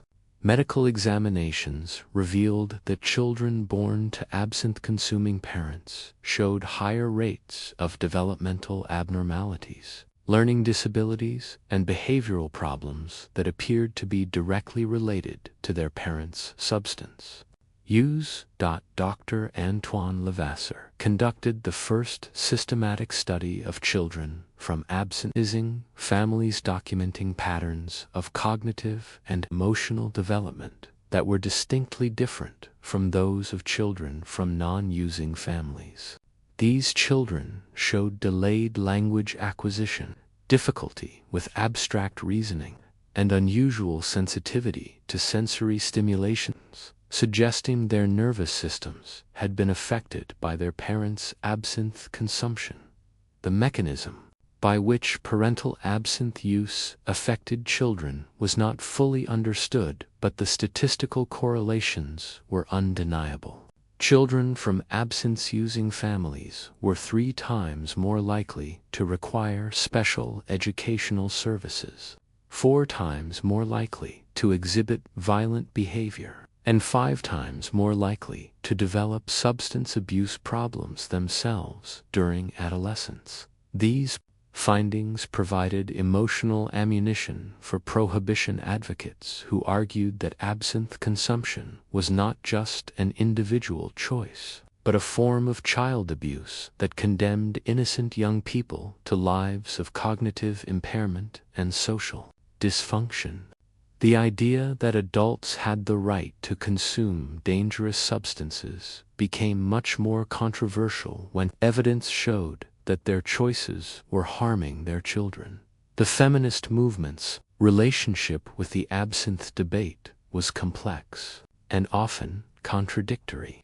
Some women's rights advocates supported prohibition as a way to protect women from a substance that made them vulnerable to exploitation and violence. However, other feminists viewed absinthe regulation as paternalistic government interference that denied women the same freedoms that men enjoyed. The suffrage movement found itself split on the absinthe question, with some leaders arguing that women's political participation was essential to addressing public health crises like absinthism, while others maintained that focusing on substance abuse issues distracted from more fundamental questions about women's legal and economic equality. Marie Curie was beginning to establish her scientific reputation during this period, published several papers on the neurological effects of various chemical compounds that indirectly addressed the absinthe controversy. Her research suggested that the botanical compounds in absinthe could indeed cause permanent brain damage, lending scientific credibility to prohibition arguments without explicitly endorsing specific policy recommendations. The educational implications of the absinthe crisis were becoming increasingly apparent as teachers reported growing numbers of students who showed signs of cognitive impairment related to family absinthe consumption. Children from absinthe-using households had difficulty concentrating, following instructions, and interacting appropriately with classmates and teachers. School administrators began developing specialized programs to address the educational needs of these affected children, but the resources required were enormous, and the outcomes were often disappointing. Many children seemed to improve somewhat when removed from absinthizing environments, but others showed persistent deficits that appeared to be permanent. The French educational system, which prided itself on producing some of the world's most accomplished intellectuals and artists, was being undermined by a substance that was destroying the cognitive development of an entire generation. This threat to France's educational excellence provided another compelling argument for immediate prohibition. The economic costs of the absinthe crisis were beginning to dwarf any benefits that the industry provided to the French economy. Healthcare expenses for treating absinthism were consuming increasingly large portions of municipal budgets, while productivity losses from absinthe-impaired workers were reducing economic output across multiple industries. A comprehensive economic analysis commissioned by the Ministry of Finance revealed that the total social cost of absinthe consumption exceeded the economic benefits by a factor of nearly 10 to 1. The study included not just direct medical expenses, but also lost productivity, increased crime rates, educational interventions for affected children, and the social services required to support families destroyed by absinthe addiction. These economic calculations provided powerful ammunition for prohibition advocates who could demonstrate that absinthe was not just a public health crisis, but an economic disaster that was draining resources from more productive uses. Even politicians who were philosophically opposed to government regulation found it difficult to argue against prohibition when presented with such compelling financial evidence. The tourism industry, which had initially benefited from international fascination with Parisian absinthe culture, was beginning to suffer as reports of absinthe-related violence and madness spread throughout Europe and America. Wealthy tourists were increasingly reluctant to visit Paris, fearing that they might become victims of absinthe-crazed criminals or accidentally consume the dangerous substance themselves. Hotel occupancy rates in Paris had declined significantly, and restaurant owners reported that international visitors were specifically requesting establishments that did not serve absinthe. The substance that had once been a symbol of Parisian sophistication was becoming a liability that was driving away the foreign tourists who were essential to the city's economy. The cultural implications of potential absinthe prohibition were perhaps the most difficult for French society to confront. Absinthe had become so deeply embedded in French artistic and intellectual life that eliminating it would require fundamental changes in how creative communities organized their social and professional activities. The ritual of absinthe consumption had evolved into something far more significant than simple recreational drinking. It was a form of cultural expression that connected contemporary artists to historical traditions, a social institution that facilitated collaborative creative work, and a symbol of French resistance to bourgeois conformity that had international significance. Many French intellectuals genuinely believed that prohibiting absinthe would diminish France's cultural vitality and artistic leadership. They argued that the creative breakthroughs achieved during the Belle Époque were inseparable from the altered consciousness that absinthe provided, and that eliminating the substance would reduce French art to conventional mediocrity. However, the mounting evidence of absinthe's destructive effects was making these cultural arguments increasingly difficult to sustain. How could French society justify preserving a tradition that was literally destroying the minds of its most talented citizens? What kind of cultural heritage was worth the systematic destruction of human consciousness that absinthe was causing? The philosophical questions raised by the absinthe crisis extended far beyond issues of public health or economic policy. Two fundamental questions about the nature of consciousness, creativity, and human flourishing. French intellectuals were forced to confront uncomfortable truths about the relationship between artistic achievement and psychological suffering that challenged romantic notions about the tortured artist whose pain produced transcendent beauty. The Year 1909 would prove to be decisive in resolving these complex questions, as political pressure for action reached levels that could no longer be ignored. The convergence of medical evidence, economic analysis, international pressure, and public opinion had created conditions where comprehensive government intervention was not just possible but inevitable. The only remaining question was what form that intervention would take, and whether it would be sufficient to address the crisis that absinthe had created in the heart of European civilization. The answer would determine not just the fate of a single psychoactive substance, but the future direction of French culture and society itself.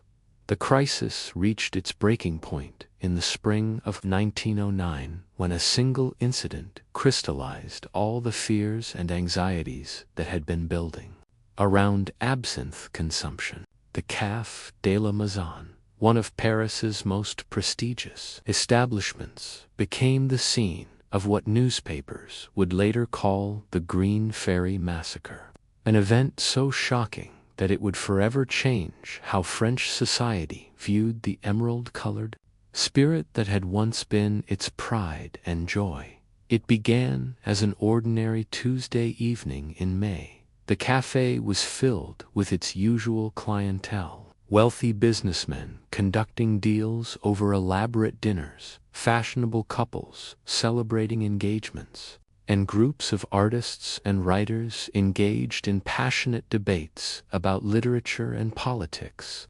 The atmosphere was refined and civilized, exactly what visitors expected from one of Paris's most celebrated dining establishments. Among the patrons that evening was Etienne Beaumont, successful textile merchant, who had built his fortune through careful attention to detail and conservative business practices. Beaumont was not part of the artistic bohemian scene that had made absinthe famous, but like many respectable middle-class Parisians, he had developed the habit of concluding his business dinners with the elaborate ritual of absinthe consumption. For 3 years, Beaumont had been a moderate but regular absinthe drinker, consuming perhaps 2 or 3 glasses per week during social occasions. His family and business associates had never observed any concerning behaviors, and Beaumont himself believed that his occasional absinthe use was both harmless and sophisticated. He took pride in his collection of antique absinthe spoons and his knowledge of proper preparation techniques, but on this particular evening something went catastrophically wrong.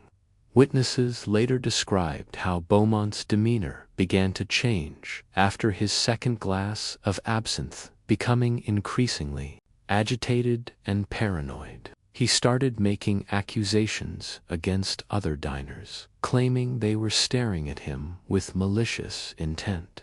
The maître d' attempted to calm him, but Beaumont became convinced that the entire staff was part of an elaborate conspiracy against him. What happened next defied all rational explanation.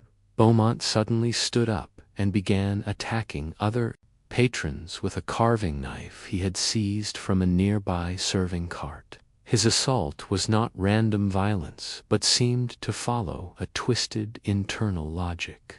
He specifically targeted well-dressed individuals whom he apparently believed were part of the conspiracy he had imagined. The attack lasted only minutes, but the carnage was horrific. 3 people were killed, outright, including a prominent banker and a celebrated opera singer who had been dining with her family.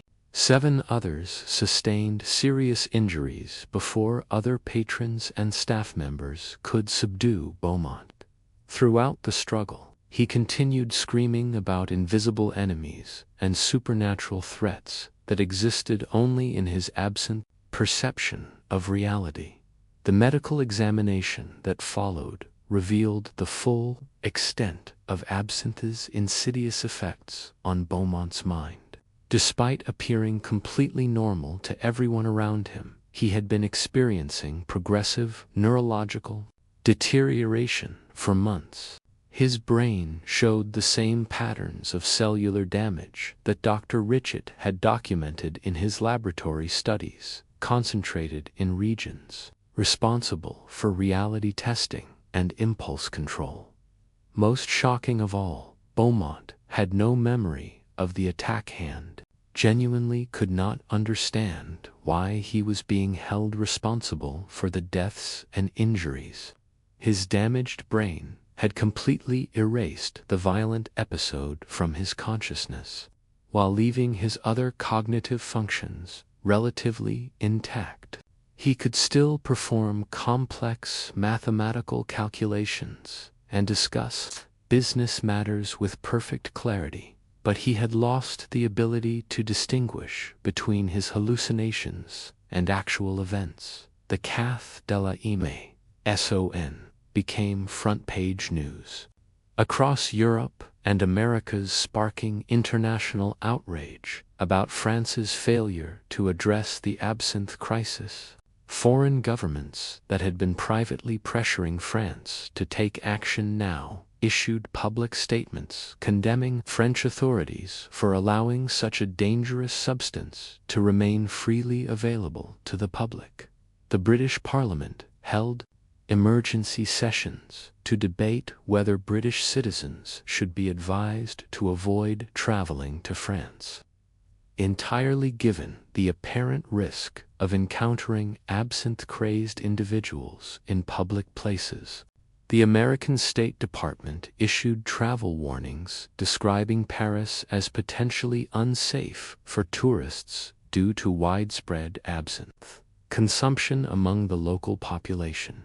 These international reactions hit French national pride where it hurt most. The country that had positioned itself as the pinnacle of civilization and cultural sophistication was being portrayed as a dangerous place where ordinary citizens could transform into homicidal maniacs without warning. The economic implications were immediate and devastating as hotel bookings plummeted and international business conferences began relocating to other cities. The French medical establishment responded to the Caf de la Maison massacre with unprecedented unity in calling for immediate prohibition. The Academy of Medicine held an emergency session where speaker after speaker presented evidence of absinthe's dangers, culminating in a unanimous resolution demanding government action. Dr. Paul Brodel, one of France's most respected physicians, declared that continued inaction would make government officials complicit in future tragedies. The scientific evidence presented at this emergency session was more comprehensive and damning than anything previously assembled. Researchers had now documented over 1,500 cases of severe absinthism with symptoms ranging from persistent hallucinations to complete personality disintegration. The consistency of these symptoms across different social classes and geographic regions proved that the problems were caused by absinthe itself rather than underlying mental illness or social conditions. New research techniques had revealed that absinthe's effects on the brain were even more severe than previously understood. The Thujan compounds didn't just cause temporary intoxication, but actually altered the physical structure of neurons, creating permanent changes in how the brain processed information. These modifications accumulated over time, explaining why moderate users like Beaumont could appear normal for years before suddenly experiencing complete psychological collapse. The neurological mechanism was now understood in sufficient detail to predict the progression of absinthism with disturbing accuracy. Dr. Henry Claret, had developed a staging system that could identify early signs of brain damage months before behavioral symptoms became apparent. His research showed that virtually all regular absinthe users would eventually develop some degree of neurological impairment, with the severity and timing depending primarily on the concentration of thugon and other psychoactive compounds in the specific brands they consumed, the only variable being how long the process would take. This predictive capability transformed the debate from questions about individual choice to issues of public safety. If medical science could demonstrate that absinthe consumption inevitably led to brain damage and potentially violent behavior, then society had both the right and the obligation to protect innocent people from the consequences of others' substance use. The artistic community's response to the Café de la Maison massacre revealed the deep fault lines that had been developing within creative circles for years. The younger generation of artists, led by figures like Pablo Picasso and Georges Braque, defended absinthe as essential to their creative process and dismissed the massacre as an isolated incident that shouldn't influence broader policy decisions. However, older and more established artists began breaking ranks in unprecedented numbers. Auguste Renoir published an open letter calling for immediate prohibition, arguing that no artistic benefits could justify the risk of innocent people being murdered by absinthe-crazed individuals. Claude Monet organized a petition signed by over 200 prominent artists supporting government action to ban the substance entirely. The generational divide within the artistic community reflected deeper philosophical differences about the relationship between art and social responsibility. Younger artists viewed their absinthe's consumption as a form of rebellion against bourgeois values and saw any regulation as an attack on artistic freedom. Older artists, who had witnessed absinthe's destructive effects firsthand, were more willing to acknowledge that individual creative expression could not supersede collective safety concerns. This artistic civil war played out in the pages of newspapers and literary magazines, with passionate arguments on both sides that revealed how deeply absinthe had become more than just a drink. It had permeated French cultural identity. The substance was a symbol of everything that made Paris the cultural capital of the world, and eliminating it would require fundamental changes in how French society understood itself. The economic arguments against prohibition were becoming increasingly desperate as the social costs of absinthe consumption continued to escalate. The industry commissioned new studies attempting to demonstrate that absinthe-related problems were caused by poverty, poor education, or underlying mental illness rather than the substance itself. These efforts were largely unsuccessful because the evidence of direct causation had become overwhelming. Insurance companies had effectively withdrawn from any business related to absinthe consumption, making it impossible for cafes, distilleries, or distributors to obtain coverage for their operations. Banks were refusing to extend credit to absinthe-related businesses, and investors were fleeing the industry as quickly as possible. The economic foundation of absinthe culture was collapsing even before formal prohibition was enacted. The international absinthe trade was also beginning to unravel as more countries implemented their own bans or restrictions. The Swiss prohibition had been followed by similar actions in Belgium, the Netherlands, and several German states. American importers had completely stopped purchasing French absinthe, while British merchants were demanding such extensive quality guarantees that most French producers found it impossible to meet their requirements. This international isolation was particularly devastating for premium absinthe producers who had built their businesses around exports to wealthy consumers in other countries. The domestic French market alone could not support the industry at its previous scale and the growing domestic opposition to absinthe.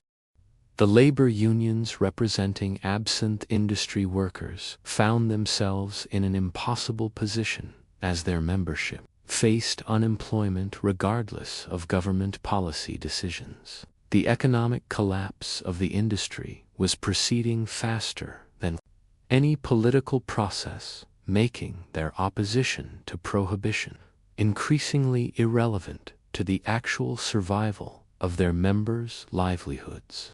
Union leaders began negotiating with government officials about retraining programs and economic assistance for displaced workers, effectively conceding that prohibition was inevitable, while trying to minimize the economic hardship for their members. This shift in union strategy removed one of the most powerful political obstacles to government action.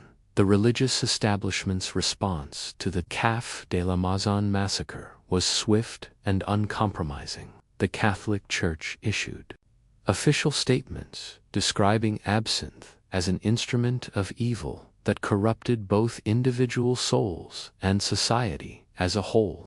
Cardinal Richard of Paris delivered a sermon comparing absinthe consumption to devil worship, arguing that the substance opened human minds to demonic influences that could transform ordinary people into instruments of supernatural malevolence. These religious condemnations carried enormous political weight in a country where Catholic voters represented a significant portion of the electorate. Conservative politicians who had previously been reluctant to support prohibition on economic grounds found it increasingly difficult to oppose measures that had such strong religious backing.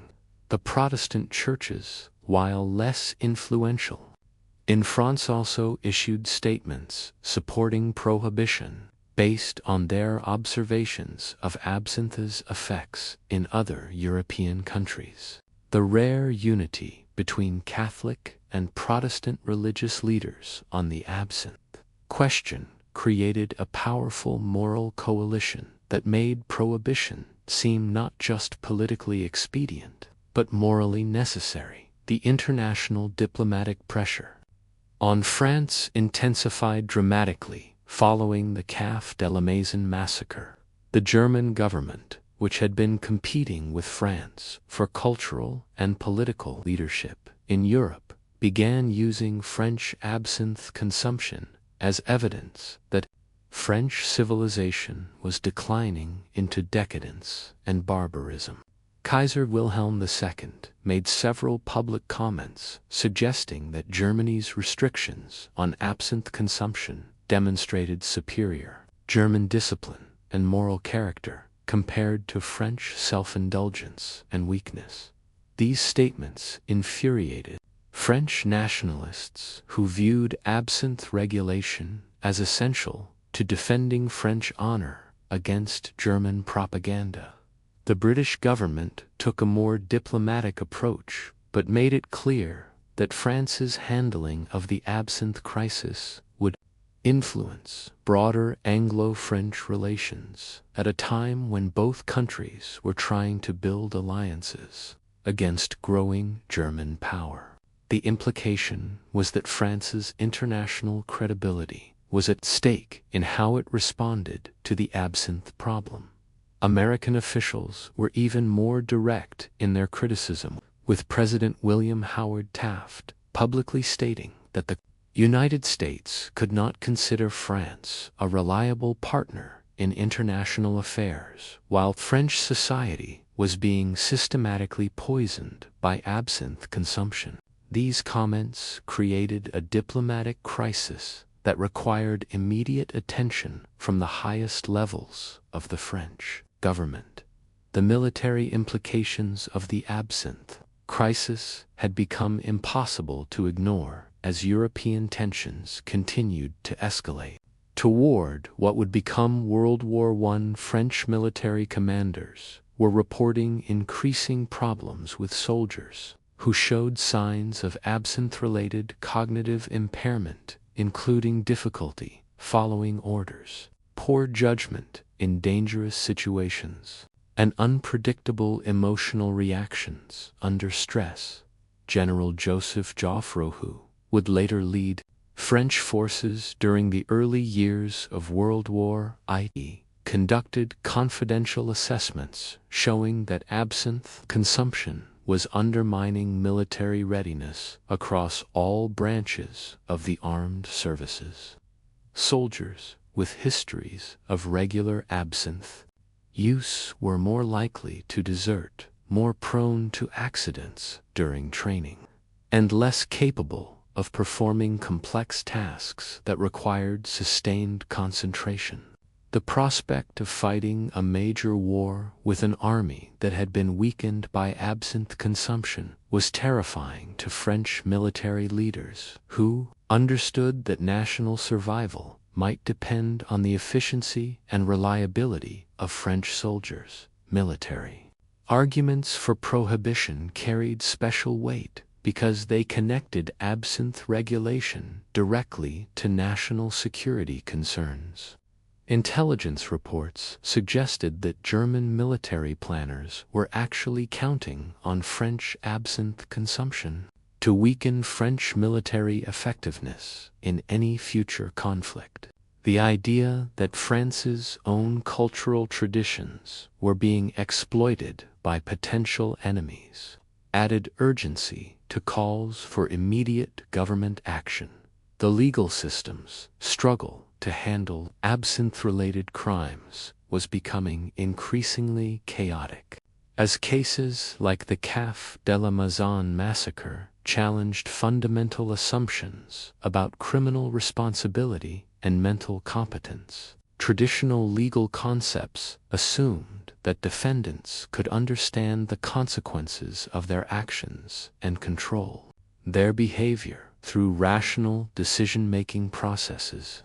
However, absinthe users often committed serious crimes while genuinely believing they were acting rationally to protect themselves or others from threats that existed only in their damaged minds. These individuals weren't legally insane in the traditional sense because they retained most of their cognitive abilities, but they also weren't fully responsible for actions based on completely false perceptions of reality. French courts were forced to develop entirely new legal frameworks for dealing with absinthe-related crimes, creating precedents that would influence criminal law throughout Europe. The concept of diminished responsibility due to substance brain damage represented a revolutionary change in how legal systems understood the relationship between individual choice and criminal behavior. The complexity of these legal issues provided additional support for prohibition advocates who argued that preventing absinthe consumption was simpler and more effective than trying to adapt the entire legal system to accommodate the unique problems created by absinthe-related crimes.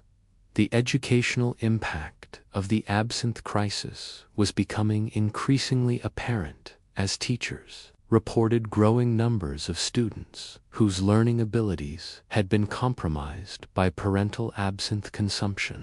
These children showed consistent patterns of cognitive impairment that made traditional educational approaches ineffective and required specialized interventions that strained school resources.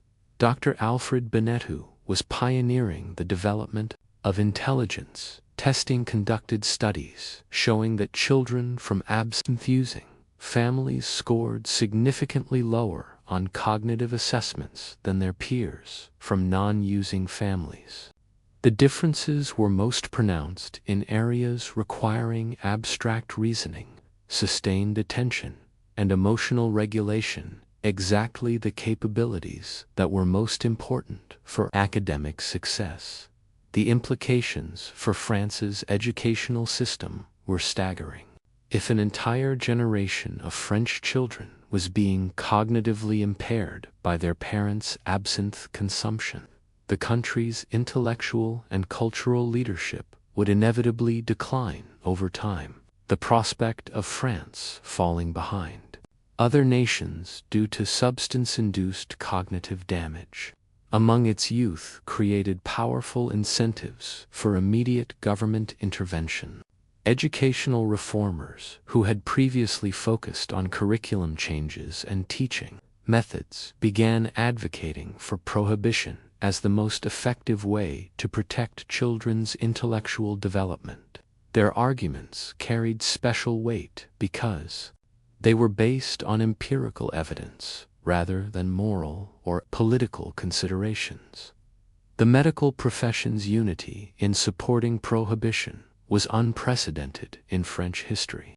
Professional medical associations that normally disagreed about treatment, approaches, and research priorities were unanimous in their conclusion that absinthe posed unacceptable risks to public health that could only be addressed through complete prohibition.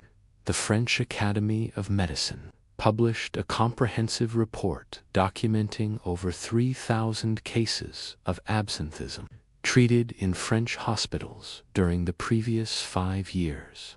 The consistency of symptoms across different regions and social classes provided overwhelming evidence that absinthe itself, rather than underlying social or psychological factors, was responsible for the epidemic of neurological damage being observed throughout French society. International medical conferences were increasingly focused on the absinthe crisis as physicians from other countries sought to understand and prevent similar problems in their own populations.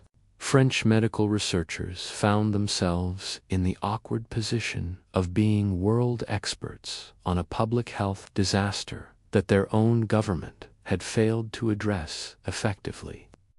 The scientific reputation of French medicine was beginning to suffer as international colleagues questioned how a country with such advanced medical knowledge could continue to allow mass consumption of a substance that was clearly causing widespread brain damage.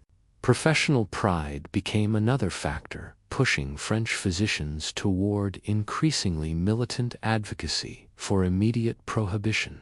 The pharmaceutical industry's attempts to develop treatments for absinthism had largely failed.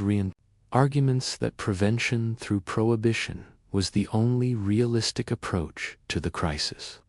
Companies that had invested heavily in research aimed at reversing absinthe feminist debate within the women's rights movement about whether women should be treated as equal to men in all respects, or whether gender differences required different approaches to social policy.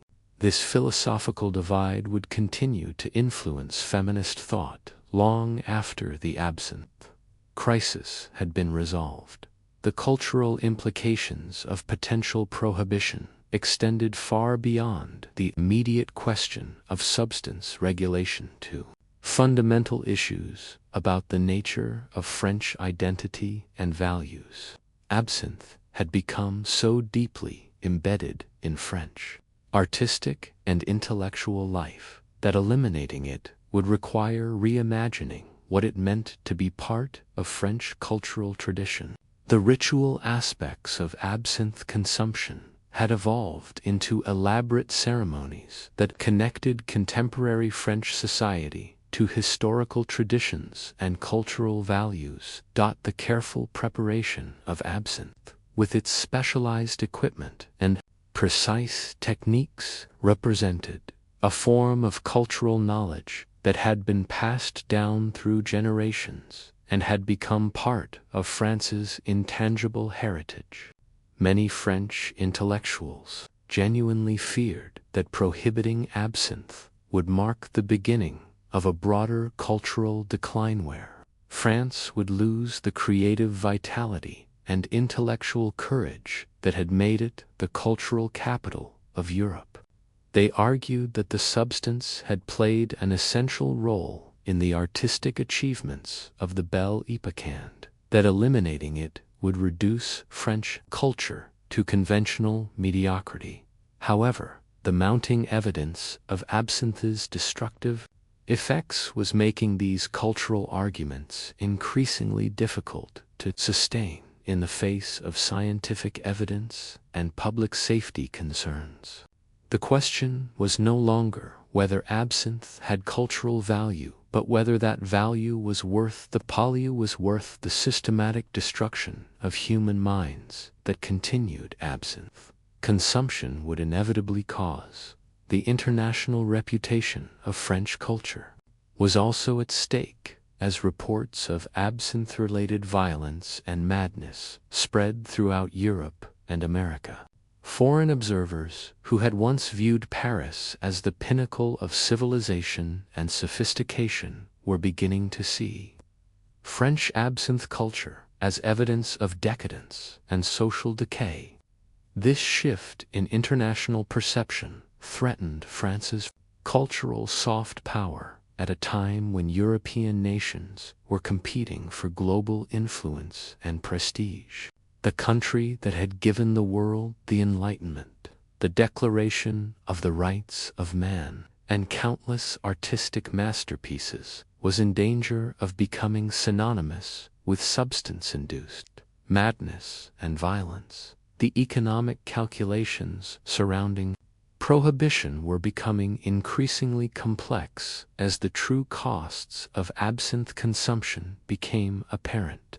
While the industry generated significant tax revenue and employment, the social costs of treating absinthism, dealing with absinthe crimes, and supporting families destroyed by the substance far exceeded any economic benefits. A comprehensive cost-benefit analysis commissioned by the Ministry of Finance revealed that every franc generated by absinthe sales was offset by nearly 15 francs in social costs, making the industry a massive drain on public resources, rather than a contributor to economic growth. These calculations included not just direct medical expenses, but also lost productivity, increased crime rates, educational interventions, and social services for affected families. The tourism industry, which had initially benefited from international fascination with Parisian absinthe culture, was experiencing dramatic declines in revenue as foreign visitors became reluctant to travel to a city associated with substance-induced violence. Hotel occupancy rates had fallen by over 30%, and restaurant owners reported that international customers were specifically avoiding establishments that served absinthe. The economic case for prohibition was becoming overwhelming as even business leaders who had previously opposed government regulation acknowledged that absinthe consumption was destroying more economic value than it created. The invisible hand of the market was pointing toward prohibition, even before government intervention forced the issue. The scientific understanding of absinthe's effects had reached a level of sophistication that made continued inaction increasingly difficult to justify on intellectual grounds. Researchers had identified the specific neurological mechanisms through which absinthe damaged human brains, predicted the progression of symptoms with remarkable accuracy, and demonstrated that the effects were irreversible once they reached advanced stages. The theurgin compounds in absinthe were now known to bind to specific receptor sites in the brain that controlled both sensory processing and executive function, creating a neurochemical cascade that enhanced certain perceptions, while progressively destroying the brain's ability to interpret those perceptions rationally. This understanding explained both absinthe's initial appeal and its ultimate destructiveness. The accumulation of scientific evidence had eliminated virtually all reasonable doubt about absinthe's dangers, making opposition to prohibition increasingly dependent on non-scientific arguments about individual freedom, cultural tradition, or economic concerns. The medical case for prohibition was as strong as the scientific evidence for any public health intervention in human history. The international scientific community was watching France's handling of the absinthe crisis as a test case for how modern nations should respond to public health emergencies involving psychoactive substances. The precedent set by French policy decisions would influence similar debates in other countries for decades to come. The year 1910 would mark the final chapter in the absinthe saga, as all the scientific, economic, cultural, and political forces that had been building for over a decade finally converged to force decisive government action. The only question remaining was whether French authorities would act quickly enough to prevent further tragedies like the Café de la Maison massacre, or whether additional horrors would be required to overcome the remaining political obstacles to prohibition. The pressure reached a boiling point when Dr. Auguste Forel from Switzerland published his groundbreaking comparative study in early 1910. Forel had been tracking the neurological effects of absinthe across multiple European populations, and his findings were more devastating than anyone had anticipated. What made his research particularly compelling was that he had studied identical twins where one twin consumed absinthe regularly while the other remained abstinent. The brain scans revealed shocking differences between the twins after just 18 months of divergent substance use. The absinthe-consuming twins showed measurable shrinkage in specific brain regions, particularly areas responsible for impulse control and reality testing. Even more disturbing, these changes appeared to be accelerating rather than stabilizing, suggesting that the damage would continue worsening as long as consumption continued. Forel's twin studies eliminated the last scientific arguments that absinthe's effects might be due to underlying genetic predispositions or environmental factors. Here was definitive proof that the substance itself was directly causing irreversible brain damage in otherwise healthy individuals. The implications were staggering because they suggested that millions of Europeans were unknowingly destroying their own minds through what they believed was harmless social drinking. The medical establishment across Europe reacted to Forel's findings with unprecedented alarm. The Royal College of Physicians in London issued an emergency statement warning that absinthe consumption represented the greatest threat to human neurological health in recorded medical history. German physicians published similar warnings, while Italian medical journals began referring to absinthe as liquid insanity. What made the situation even more urgent was Forel's discovery that the brain damage began much earlier than previously understood. Even moderate users who consumed absinthe only occasionally showed measurable neurological changes within 6 months of their first exposure. This meant that virtually everyone who had ever tried absinthe was potentially at risk, regardless of how carefully they monitored their consumption. The psychological mechanism behind absinthe's addictive properties was finally understood. through Forel's research. The substance didn't just create physical dependency like alcohol or morphine, but actually rewired the brain's reward systems to make normal consciousness feel incomplete and unsatisfying. Users weren't just craving the substance. Their damaged brains had lost the ability to experience pleasure or creativity without chemical enhancement. This neurological dependency explained why so many intelligent, educated people continued using absinthe despite obvious signs of deterioration.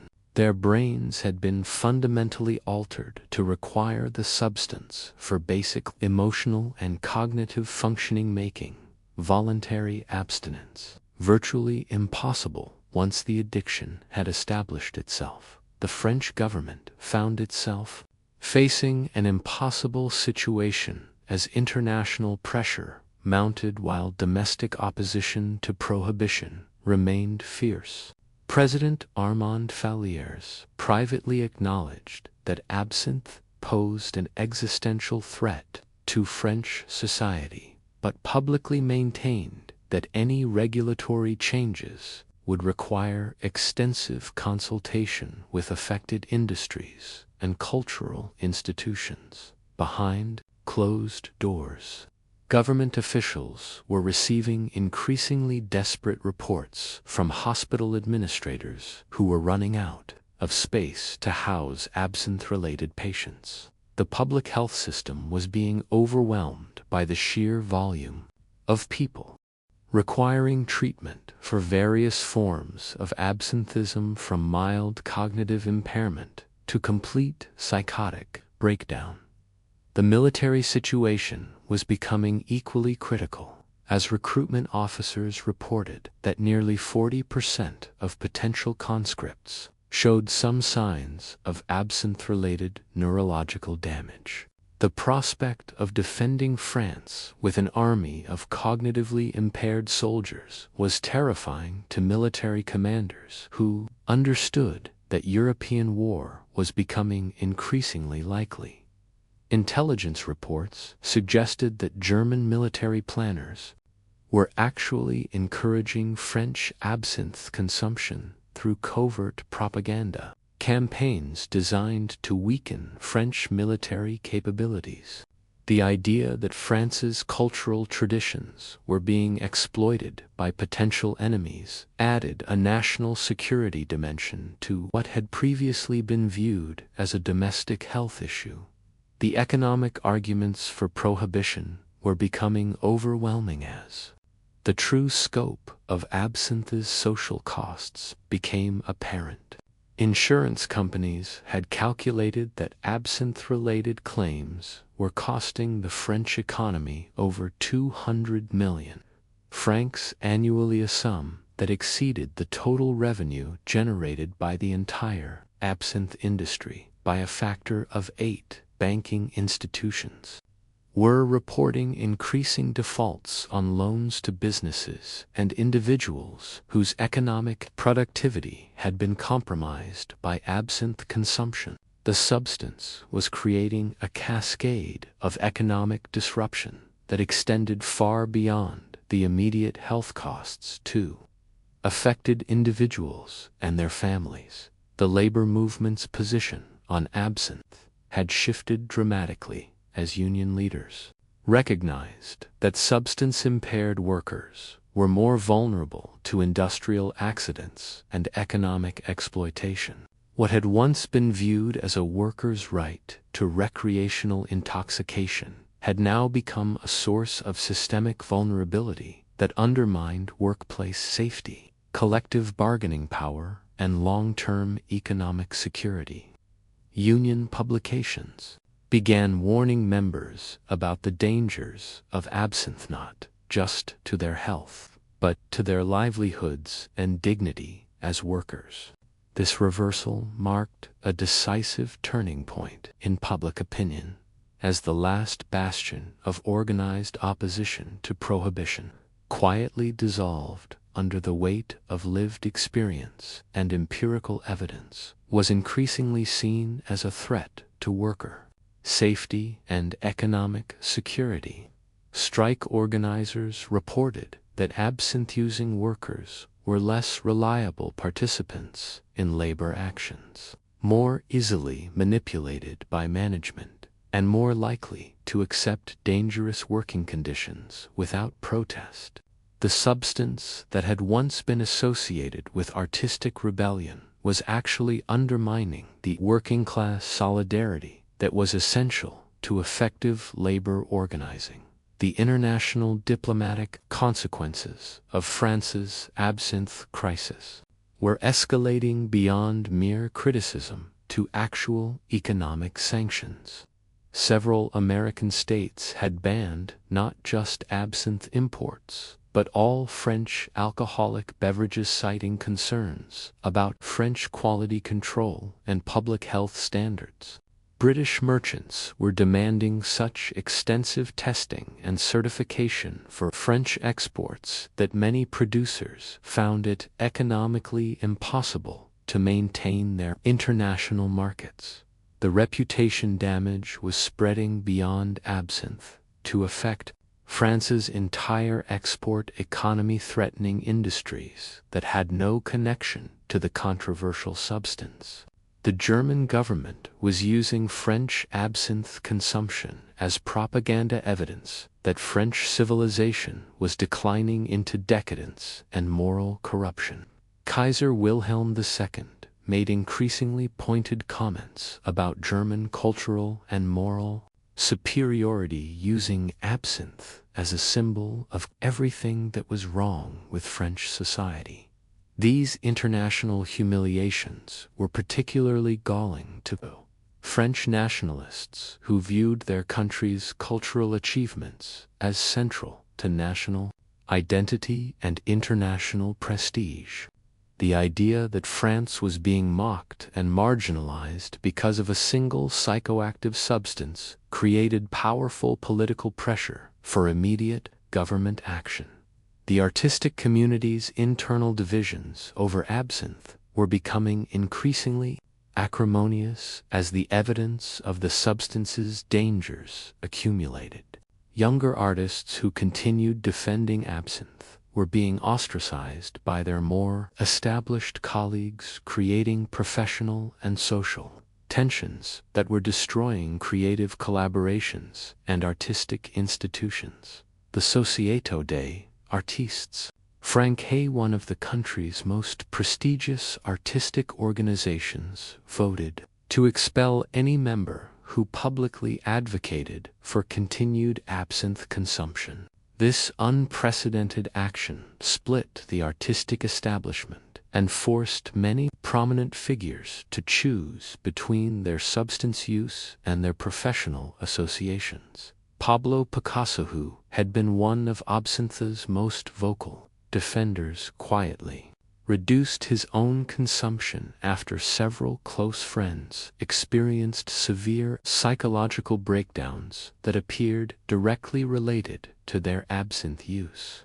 However, he continued to oppose prohibition, publicly viewing any government regulation as an unacceptable constraint on artistic freedom.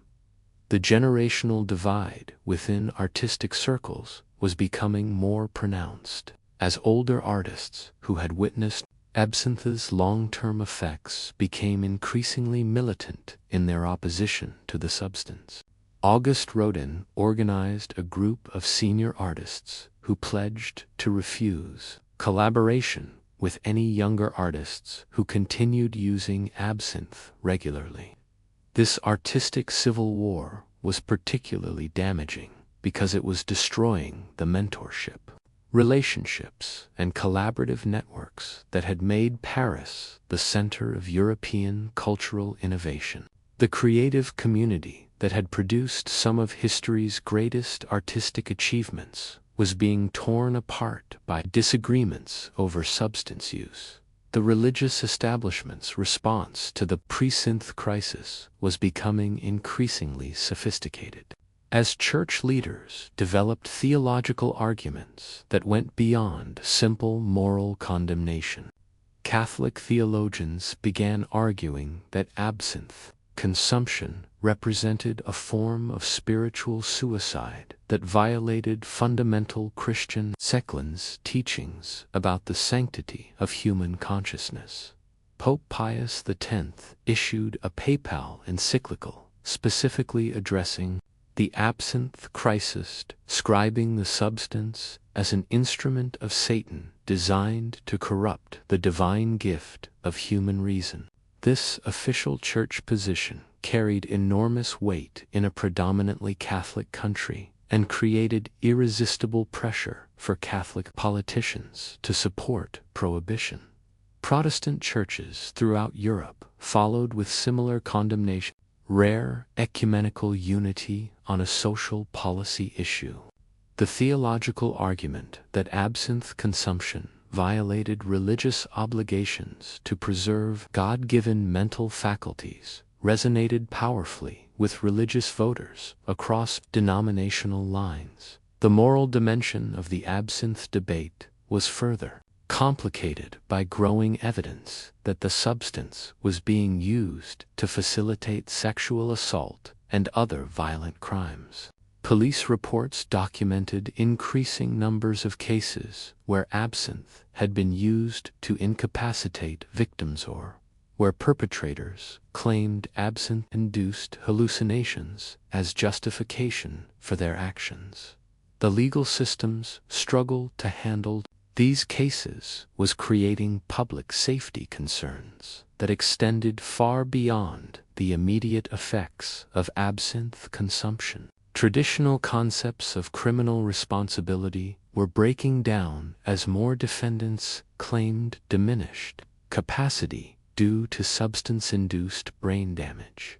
French courts were forced to develop entirely new legal frameworks that distinguished between voluntary intoxication and involuntary neurological impairment caused by cumulative substance exposure. These legal innovations were being watched closely by jurists throughout Europe who were grappling with similar challenges in their own legal systems. The complexity of absinthe-related legal cases was creating enormous backlogs in the court system, generating enormous costs for legal proceedings that often lasted months or years. The economic burden of processing these cases was becoming another hidden cost of continued absinthe consumption that society could no longer afford. The educational impact of the absinthe crisis was extending beyond immediate concerns about affected children to fundamental questions about France's intellectual future. University administrators reported declining academic performance among students from absinthe-using families, suggesting that the cognitive damage was affecting even the country's most privileged and educated youth. The École Normale Supérieure France's most elite educational institution conducted confidential assessments showing that students with histories of family absinthe exposure scored significantly lower on standardized examinations than their peers from non-using families. These differences were most pronounced in subjects requiring abstract reasoning and creative problem solving, exactly the intellectual capabilities that were most important for future leadership positions. The implications for France's competitive position in science, technology, and culture were staggering. If an entire generation of French intellectuals was being cognitively impaired by their parents' substance use, the country would inevitably fall behind other nations in the global competition for scientific and cultural achievement. Educational reformers, who had spent decades working to improve French schools, were forced to acknowledge that their efforts were being undermined by a single psychoactive substance that was systematically damaging students' learning capabilities before they ever entered the classroom. The medical profession's understanding of absinthe's effects had reached unprecedented sophistication through the development of new diagnostic techniques, and these early detection methods revealed that the prevalence of absinthe-related neurological damage was far higher than previously understood.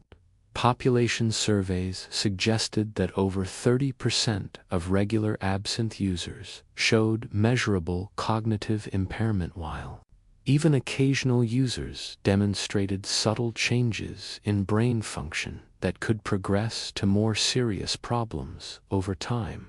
The development of standardized diagnostic criteria for absinthism allowed for systematic comparison of cases across different regions and social groups. The consistency of symptoms and progression patterns provided overwhelming evidence that absinthe itself, rather than underlying social or psychological factors, was responsible for the epidemic of neurological problems being observed throughout French society. International medical conferences were increasingly dominated by presentations on absinthe-related research. Physicians from other countries sought to understand and prevent similar problems in their own populations. French medical researchers found themselves reluctant experts on a public health disaster that was damaging their country's scientific reputation, even as it advanced medical knowledge. The pharmaceutical industry's continued failure to develop effective treatments for absinthism was reinforcing arguments that prevention through prohibition was the only realistic approach to the crisis. Companies that had invested millions of francs in research aimed at reversing absinthe-induced brain damage were forced to acknowledge that the neurological changes appeared to be permanent once they reached advanced stages. The few experimental treatments that showed any promise required immediate intervention during the earlier stages of exposure before significant brain damage had occurred. However, the subtle and gradual nature of absinthe's effects meant that most users didn't recognize their condition until medical intervention could no longer reverse the damage. This therapeutic pessimism was particularly devastating for families dealing with absinthe-affected relatives, who had become increasingly desperate for medical solutions to what they were finally recognizing as a serious health problem. The realization that their loved ones' conditions were essentially incurable was creating secondary psychological trauma that extended the social impact of the absinthe crisis. The failure of medical interventions also highlighted the cruel irony of absinthe's effects on human consciousness. The substance damaged the very brain functions that would normally motivate people to seek help, creating a vicious cycle where those who most needed treatment were least capable of recognizing their condition or cooperating with therapeutic interventions. The women's rights movement was becoming increasingly unified in supporting prohibition as evidence accumulated that absinthe consumption was particularly dangerous for women of childbearing age. Medical studies revealed that even moderate absinthe use during pregnancy could cause developmental abnormalities in children that persisted throughout their lives. The feminist argument for prohibition was becoming more sophisticated as women's rights advocates argued that protecting female reproductive health was essential to advancing women's social and economic equality.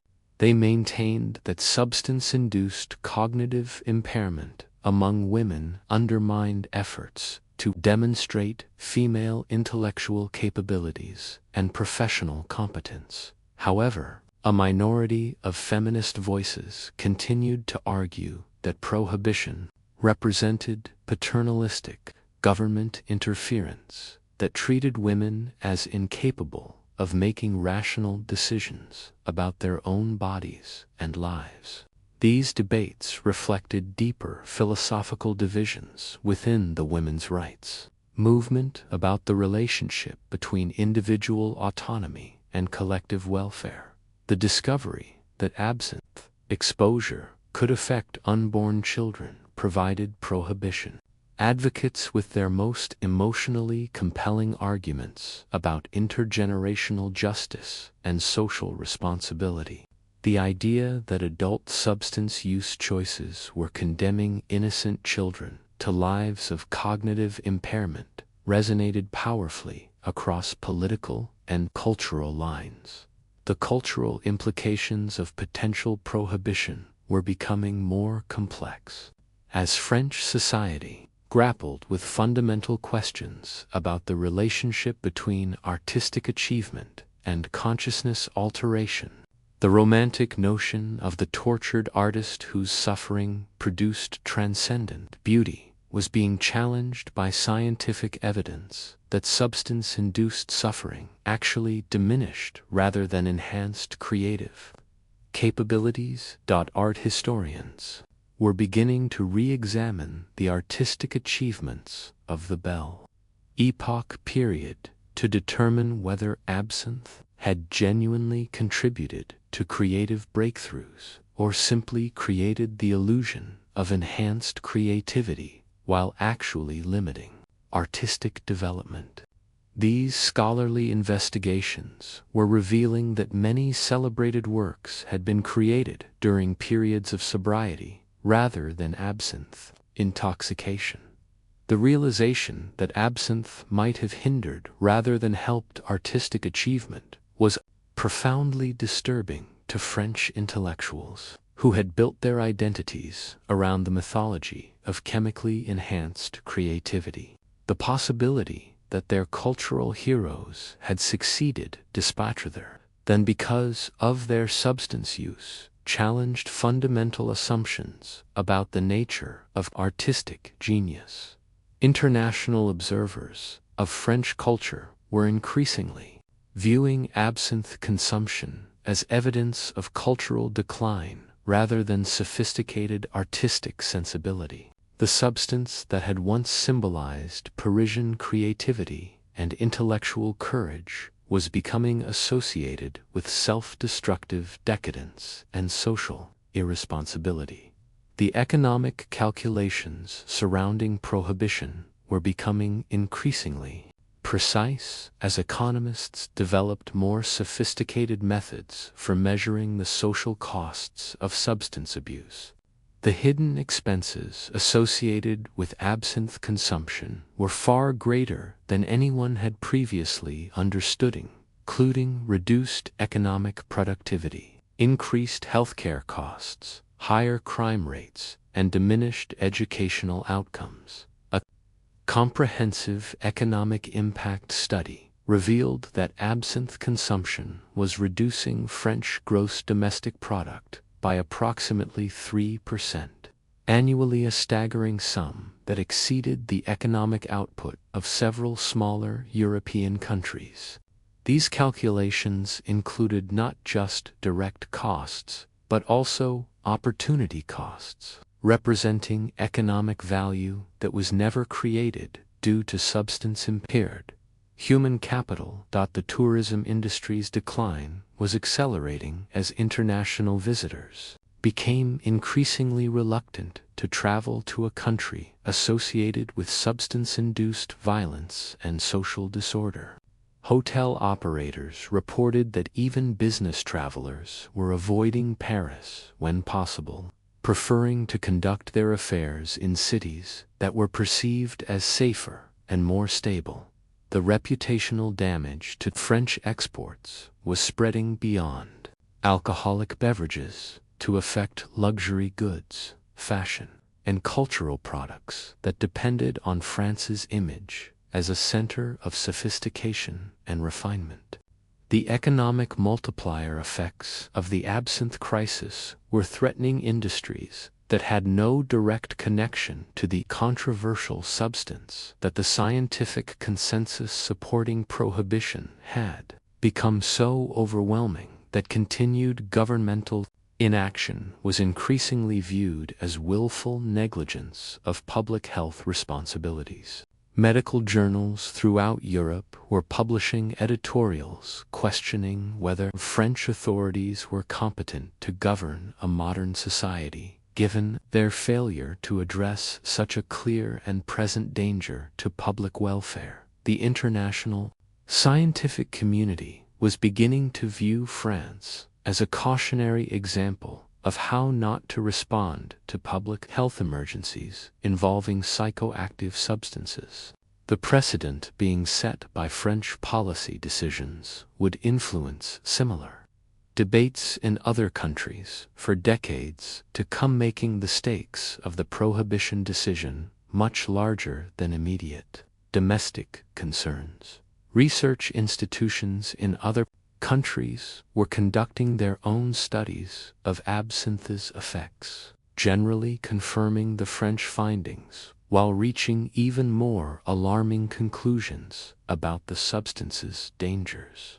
The consistency of research results across different populations and methodologies had eliminated virtually all scientific doubt about the need for immediate intervention. The accumulation of scientific evidence had reached a point where opposition to prohibition was becoming intellectually untenable for anyone who accepted the validity of empirical research and evidence-based policymaking. The debate was shifting from questions about whether absinthe was dangerous to questions about how quickly and completely it should be eliminated from society. The year 1910 marked the final convergence of all the scientific, economic, cultural, and political forces that had been building around the absinthe crisis for over a decade. The only remaining question was whether French authorities would act decisively to prevent further tragedies or whether additional catastrophes would be required to overcome the last vestiges of political resistance to prohibition. The mounting pressure from every sector of society, medical, economic, military, religious, educational, and cultural, had created conditions where continued inaction was becoming politically impossible, regardless of the economic costs or cultural disruption that prohibition might cause. The green fairy that had once symbolized Parisian sophistication and artistic achievement was about to become a casualty of its own destructive success in capturing the minds and souls of an entire generation. The tipping point came in the autumn of 1910, when a series of events unfolded with such devastation. The Marat case was particularly devastating because it demonstrated that absinthe's effects could remain hidden even in professions requiring the highest levels of cognitive precision and ethical responsibility. If a respected physician could perform surgery while experiencing complete psychotic delusions, then no one could claim immunity from the substance's destructive influence. The medical establishment's response was swift and unprecedented. The French Medical Association held an emergency assembly where over 3,000 physicians voted unanimously for immediate and complete prohibition of all absinthe production and distribution. Dr. Georges Clemenceau, who would later become Prime Minister, declared that continued governmental inaction would make French authorities complicit in mass poisoning of the population. The psychological autopsies of absinthe users who had died during this period revealed brain damage patterns that exceeded even the most pessimistic medical predictions. Dr. Paul Salyer's team at the Boulogne-sur-Seine clinic discovered that chronic users were experiencing neurological deterioration at rates that were literally unprecedented in medical literature. The cellular destruction was so extensive that some patients' brains resembled those of individuals who had suffered massive strokes or severe traumatic injuries. Yet these individuals had appeared relatively normal in social interactions, suggesting that absinthe was selectively destroying specific brain functions, while leaving others temporarily intact. Most disturbing was the discovery that the brain damage was accelerating rather than stabilizing. Patients who had shown mild symptoms 6 months earlier were now exhibiting complete personality disintegration, suggesting that absinthe's effects followed an exponential rather than linear progression that made early intervention virtually useless. The international medical community reacted with horror to these findings. The German physician Rudolf Virchow, one of the founders of modern pathology, published an open letter declaring that absinthe represented the greatest neurological catastrophe in recorded medical history. British medical journals began referring to France as a nation in the grip of mass neurological suicide. American medical schools began using French absinthe cases as textbook examples of how psychoactive substances could destroy entire populations. If governments failed to take appropriate regulatory action, the international medical community was essentially treating France as a living laboratory for studying the long-term effects of uncontrolled psychoactive substance abuse on a societal scale. The economic consequences of the October horror were immediate and severe. The Paris Stock Exchange experienced its worst single-day decline in over 20 years. International investors fled French securities. Foreign businesses began relocating their operations to other European cities, citing concerns about the reliability and safety of French workers and business partners. Insurance companies that had been gradually withdrawing from absinthe-related coverage now refused to provide any policies whatsoever to French businesses or individuals. Lloyd's of London announced that France had become uninsurable due to the unpredictable nature of absinthe-related incidents and the government's failure to address the crisis effectively. The tourism industry, which had been declining steadily for months, now faced complete collapse as foreign governments began issuing official travel warnings, advising their citizens to avoid France entirely. The American State Department classified Paris as a dangerous destination comparable to regions experiencing active military conflict. Hotel occupancy rates fell below 20% as international conferences and cultural events relocated to other cities. The Exposition Universelle, scheduled for 1911, was quietly cancelled as organizers acknowledged that no foreign participants would be willing to travel to Paris under current conditions. The military implications reached crisis levels when recruitment officers reported that over 60% of potential conscripts showed measurable signs of absinthe-related cognitive impairment. General Ferdinand Foch conducted classified assessments, revealing that France's military readiness had been compromised to an extent that made the country vulnerable to invasion by any competently organized enemy force.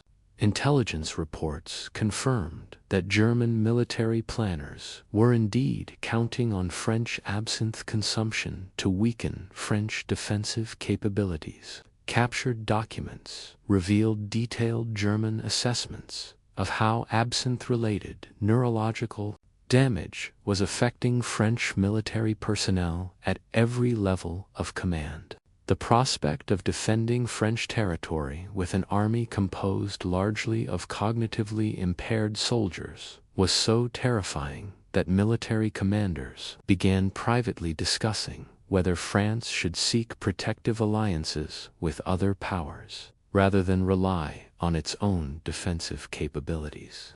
The domestic political situation became increasingly unstable as public confidence in governmental competence reached historic lows. Riots broke out in several major cities as citizens demanded immediate action to protect their families from what they increasingly viewed as governmental negligence bordering on criminal conspiracy.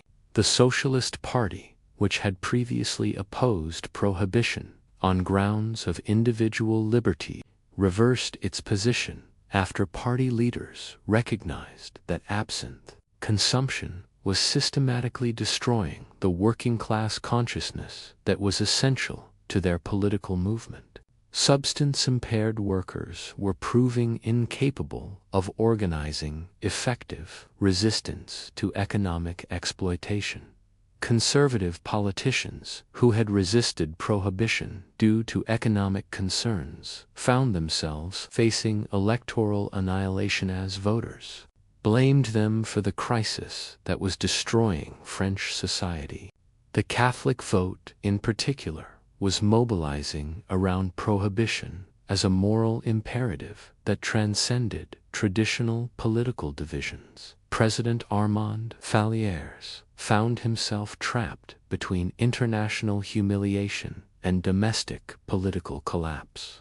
His administration's credibility had been so thoroughly undermined that foreign diplomats were beginning to question whether the French government possessed sufficient competence to honor its international obligations and treaty commitments. The cultural reckoning was equally devastating as French intellectuals were forced to confront the possibility that their celebrated artistic achievements had been built on foundations of systematic self-destruction. The romantic mythology of absinthe-enhanced creativity was collapsing under the weight of scientific evidence that the substance actually diminished, then enhanced human creative capabilities. Art critics began re-examining the masterpieces of the Belle Époque, period searching for evidence of whether these works had been created during periods of absinthe intoxication or sobriety. The emerging consensus suggested that the greatest artistic achievements had occurred despite rather than because of absinthe consumption, fundamentally challenging French cultural assumptions about the relationship between suffering and creativity. Race to choose between their substance use and their cultural standing. International perceptions of French culture had shifted dramatically from admiration to pity, as foreign observers began viewing French absinthe consumption as evidence of cultural decline rather than sophisticated artistic sensibility. The country that had once been synonymous with intellectual achievement was becoming associated with self-destructive decadence, aided unprecedented religious pressure for prohibition. Theological seminaries throughout Europe began teaching courses on the spiritual dangers of consciousness-altering substances using French absinthe consumption as a cautionary example of how entire societies could fall into spiritual bondage. Religious leaders were particularly effective in mobilizing female voters who were increasingly viewing absinthe prohibition as essential to protecting their families from substance-induced violence and economic destruction.